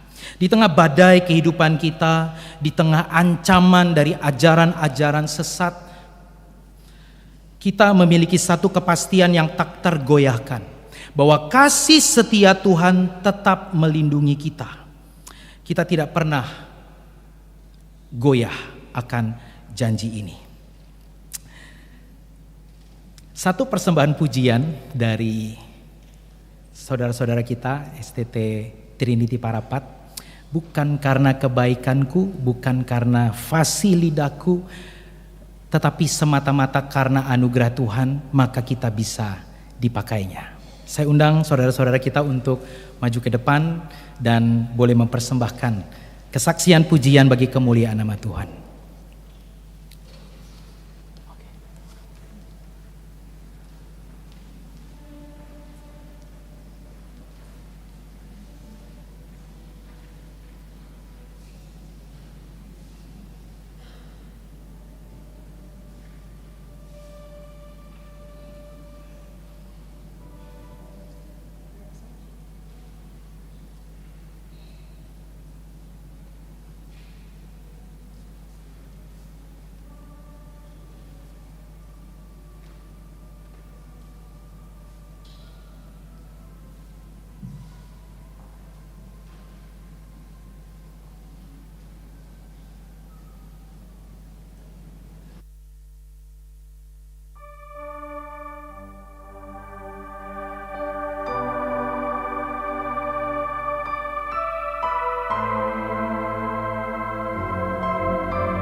Kita bersyukur untuk persembahan pujian, ada 2 persembahan pujian dari adik-adik kita. Kita terus mendoakan agar kiranya STT Trinity Parapat boleh menjadi saluran berkat Allah bagi Indonesia, menghasilkan hamba-hamba Tuhan, misionaris-misionaris, guru-guru agama yang bisa terus memberitakan kebenaran firman Tuhan dimanapun Tuhan mengutus mereka.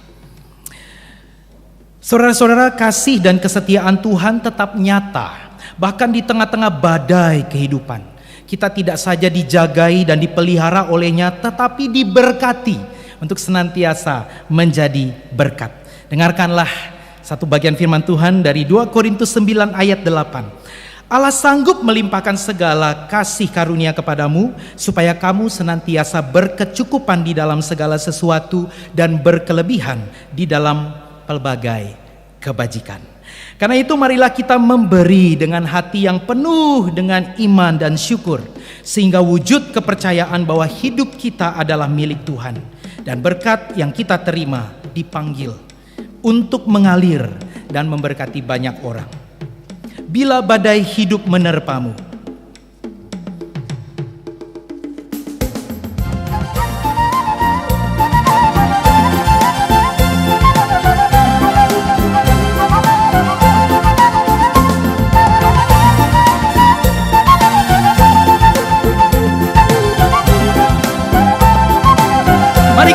bersama. Bila badai hidup menerpamu dan cobaan pun datang mengganggu, hanya satu jadi harapanmu, ya janji Tuhanmu tegak teguh. Biar gunung-gunung pun beranjak, serta bukit-bukit pun bergoncang, kasih setia dari Tuhan dan melindungimu tetap pegang selalu janji Tuhan. Pegang selalu janji Tuhan, jangan lepaskan walau siang atau malam. Hanyalah takut atau bimbang, Tuhanlah pemilik hidupku. Biar gunung-gunung pun beranjak, serta bukit-bukit pun bergoncang, kasih setia dari Tuhan dan melindungimu tetap teguh.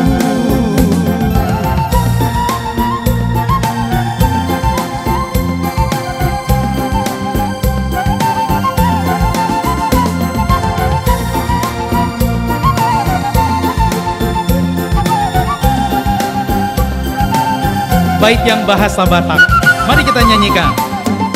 Molo masa akapagila, molo somak manang mangalupa, molo saran na siliopon, hatani Tuhani padanai, nang humul ate akarobea, malamun sa tolong kurudura, pada nasiro hadamean, pada di Tuhani saya hohoi, saya ingat pada di Tuhanku, menikmati malam berdoaku, dan jadikan kebenaranmu, Tuhani nampuni molumi, molo masa baru kilat, molo somak manang mangalunan, molo sarana siniopon, hadani Tuhani padanai.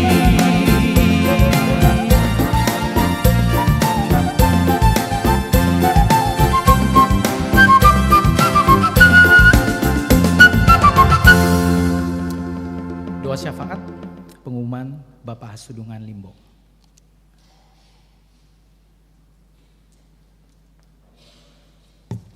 Horas, saya akan membacakan topik-topik doa dan warta kita. Bersyukur tadi untuk STT Trinity yang menyampaikan puji-pujian tadi ya. Mereka sedang mengikuti konferensi Injil Internasional. Ya. Kira-kira sebulan yang lalu saya menyampaikan itu juga waktu saya sharing firman Tuhan di STT Trinity Parapat untuk menghadiri. Bersyukur akhirnya hadir. Beberapa waktu yang lalu juga waktu saya beberapa kali melayani khususnya di pedalaman-pedalaman Kalimantan, saya terus teringat STT Trinity. Memang waktu itu saya juga ibadah minggu, topik di gereja Kristen Evangelis Kalimantan itu topiknya adalah tentang bulan atau minggu STT. Wah, sungguh waktu itu menggetarkan hati saya. Itu ibadah besar, ibadah minggu.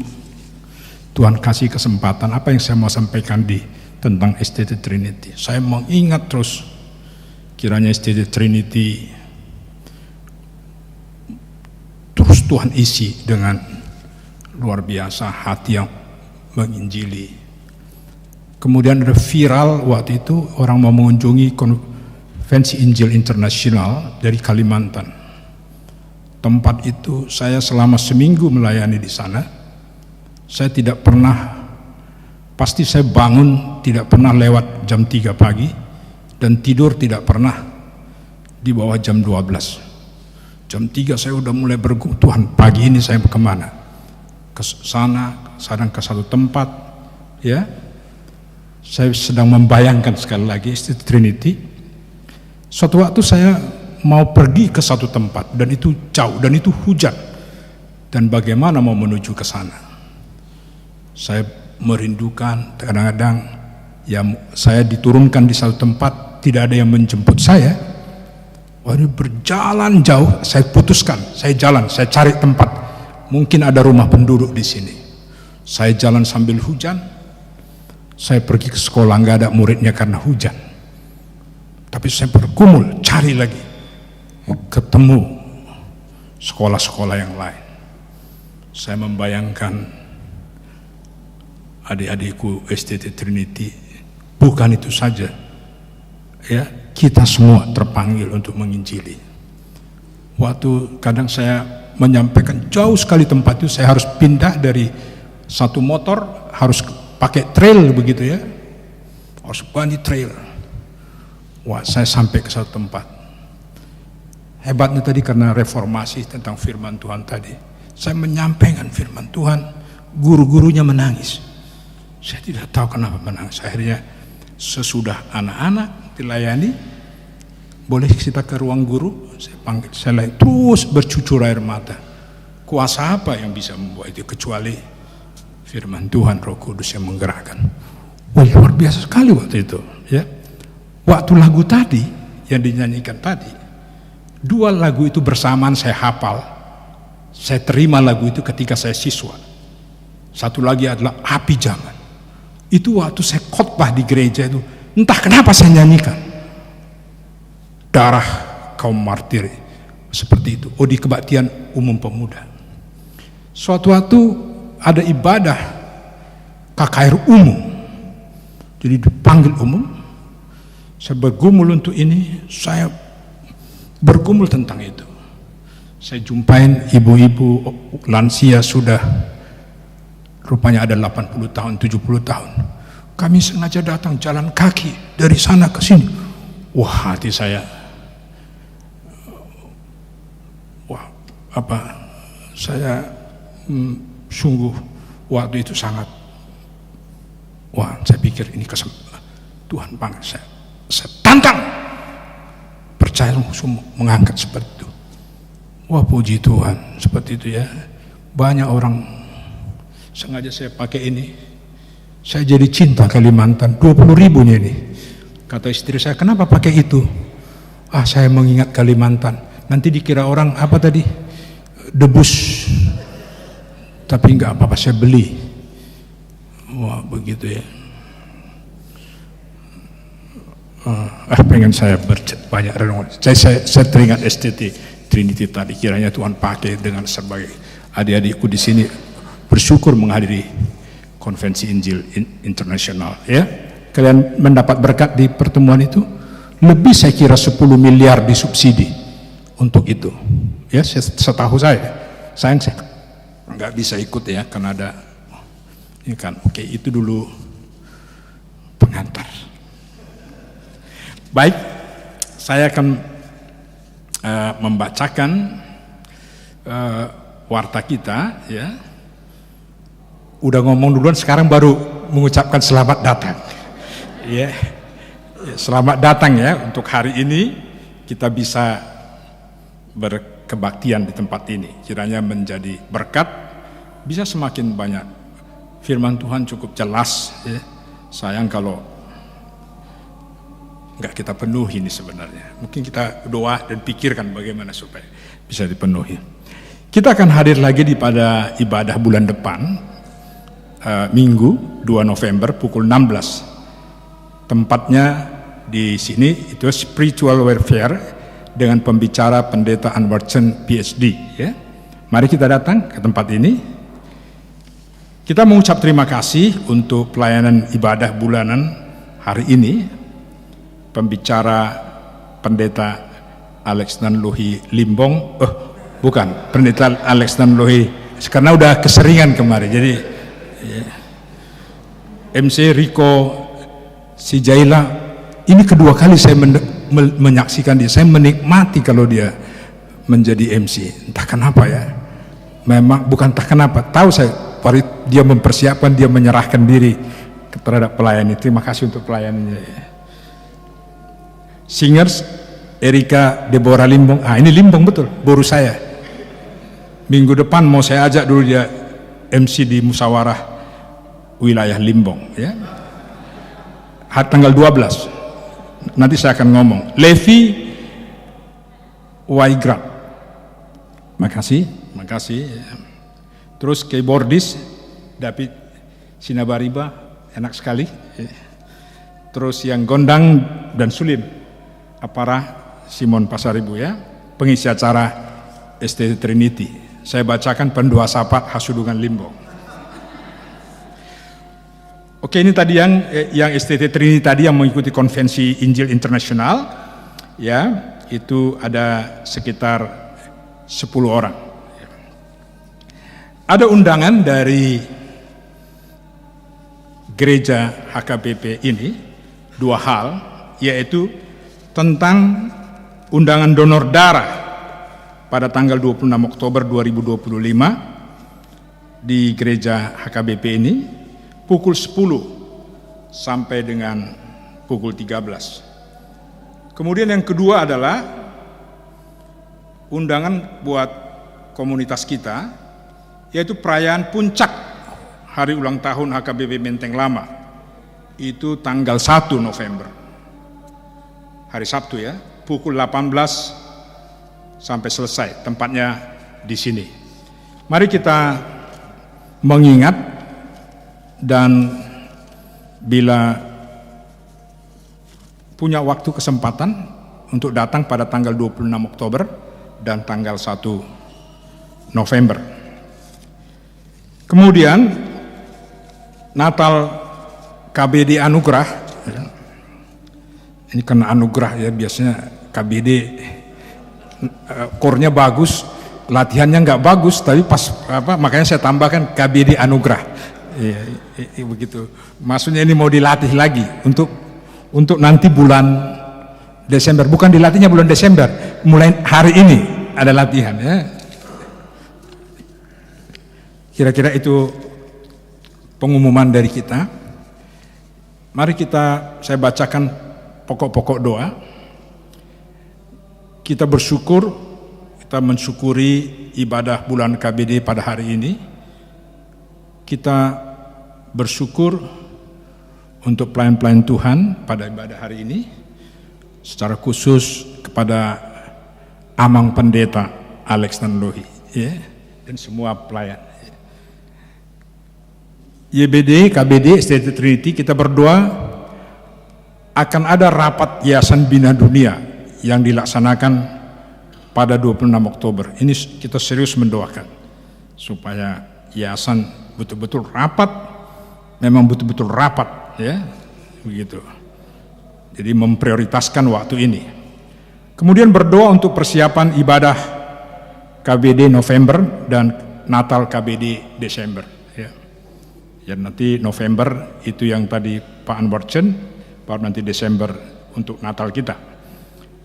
Berdoa untuk perwakilan SDT Trinity yang dapat mengikuti konvensi Injil Internasional, semakin mengobarkan pekabaran Injil di berbagai pelayan SDT Trinity. Jangan pulang jadi lesu. Semangat ya, betul ya. Kemudian bangsa dan negara, berdoa kita untuk gereja-gereja di Indonesia dapat bergerak bersama dalam menjalankan misi pekabaran Injil. Memang harus bergandeng tangan ya. Berdoa untuk para hamba Tuhan dapat melaksanakan misi Injil dan membawa jemaat kepada Allah. Kita berdoa juga untuk bangsa Indonesia, pimpinan kita dari pusat hingga daerah. Boleh kita berdoa, kalau mau buka suara terserah, mau tenang saja terserah. Saya akan memulai doa kita. Mari kita berdoa. Bapa di surga, kami bersyukur, berterima kasih untuk kebaikan Tuhan bagi kami ya Tuhan. Kami bersyukur untuk ibadah hari ini bisa terlaksana dengan baik. Kami memuji-muji Tuhan untuk kebaikan Tuhan. Terima kasih untuk setiap pelayan Tuhan, baik yang MC, memainkan musik, dan juga singers ya Tuhan. Bersyukur untuk itu. Secara khusus kami bersyukur untuk hamba-Mu dalam pemberitaan firman Tuhan. Kiranya itu tidak berlalu sedemikian ya Tuhan. Kiranya itu tertancap dalam di hati kami yang terdalam.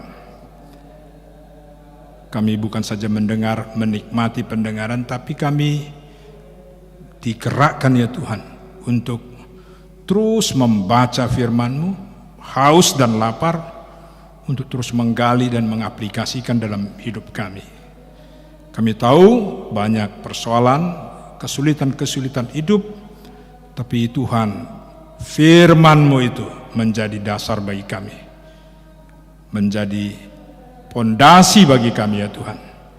Sekali lagi terima kasih untuk firman-Mu yang telah diberitakan. Kami berdoa juga ya Tuhan untuk Yayasan Bina Dunia, seluruh komponen yayasan baik pembina, pengurus dan pengawas ya Tuhan. Kami berdoa dalam rencana tanggal 26 Oktober akan ada rapat Yayasan Bina Dunia. Tuhan, kami berdoa supaya rapat ini adalah rapat yang sungguh-sungguh Tuhan persiapkan. Setiap orang mempersiapkan dengan baik, dan keputusan-keputusan itu ya Tuhan, akhirnya terus mengarah kepada Engkau saja ya Tuhan. Pelayanan ini terus diarahkan kepada cinta firman-Mu ya Tuhan, cinta Alkitab, cinta umat-Mu ya Tuhan. Biarlah seperti moto daripada ST Trinity, kami mengarahkan rapat yayasan ini untuk hal-hal yang menyebarkan, mengobarkan semangat Injil di tengah-tengah yayasan ini ya Tuhan.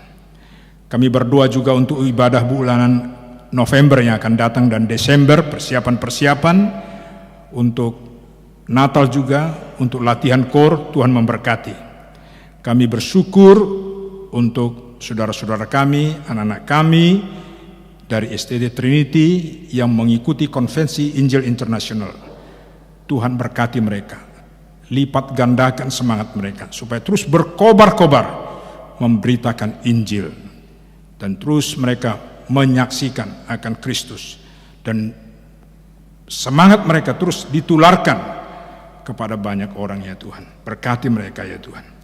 Kami berdoa untuk bangsa dan negara kami, berdoa untuk gereja-gereja di Indonesia supaya bersatu hati, bekerja sama dengan baik untuk pekabaran Injil ya Tuhan.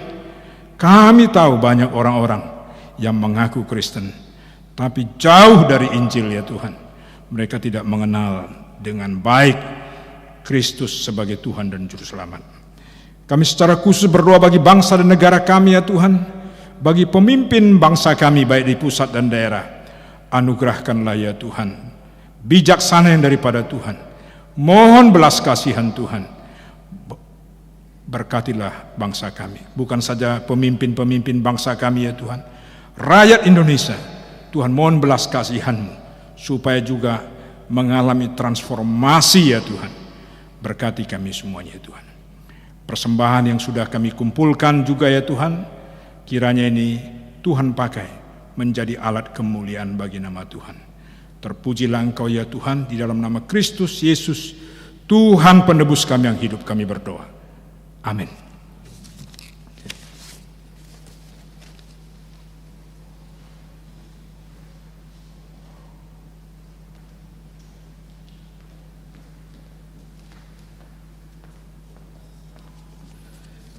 Saudaraku, mari bangkit berdiri. Kita akan kembali dalam panggilan kita sebagai orang-orang yang beriman kepada Kristus. Dan biarlah kita boleh kembali menaati firman, melakukan segenap firman yang telah kita dengar, mengajarkannya seperti Ezra, seperti Nehemia, menghidupinya dan memberitakannya kepada dunia ini. Kita harus membawa berita. Mari kita nyanyikan pujian ini sebagai nyanyian pengutusan bagi kita.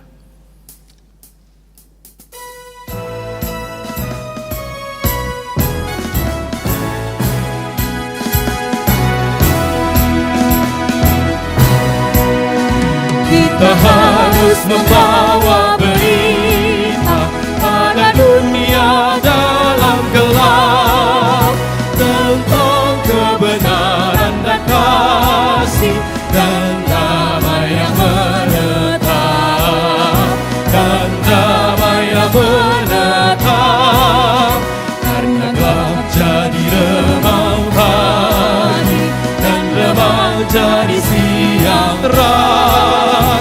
Kuasa Kristus kan nyatalah, damai dan sejahtera. Kita harus membawa berita. Sekali lagi.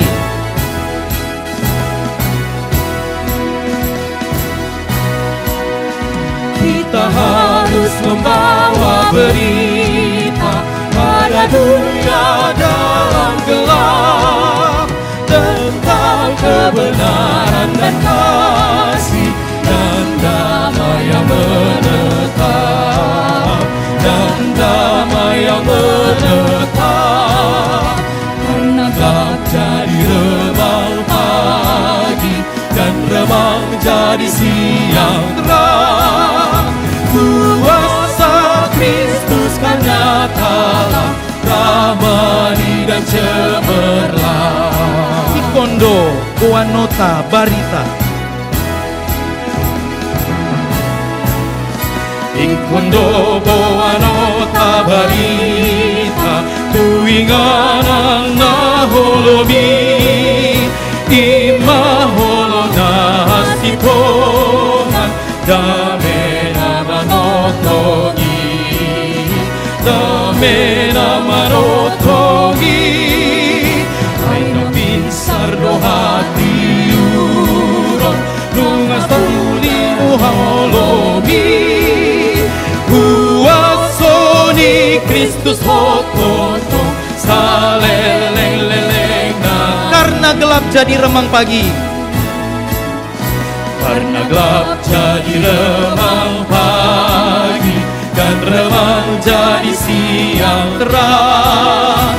Kuasa Kristus kan nyatalah, ramani dan cemerlang. kuasa Kristus kan nyatalah.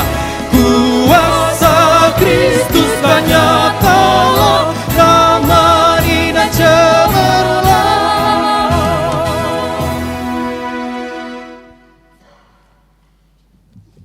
Bapa di dalam surga, kami bersyukur di akhir dari seluruh rangkaian ibadah komunitas Monapasogit Diaspora pada hari ini.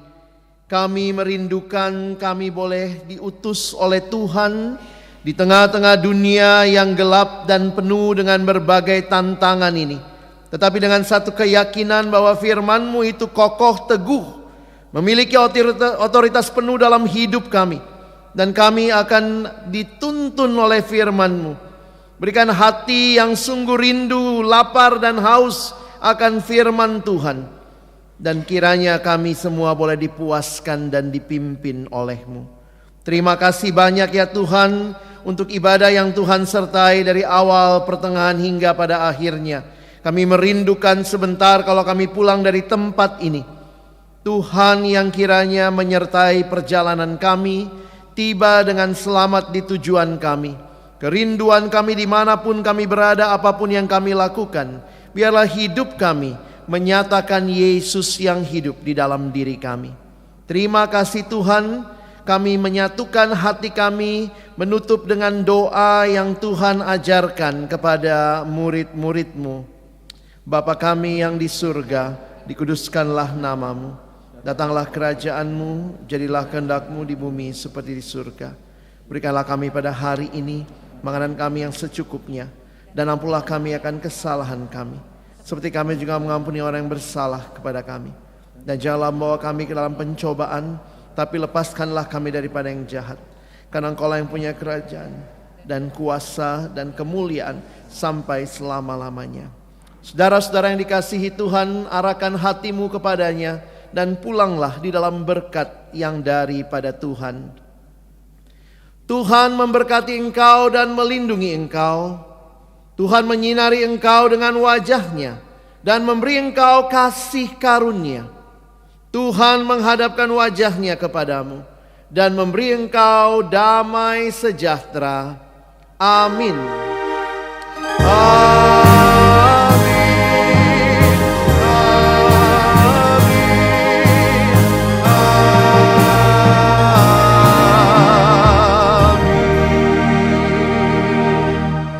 Silakan duduk, mengambil saat teduh, ibadah kita selesai.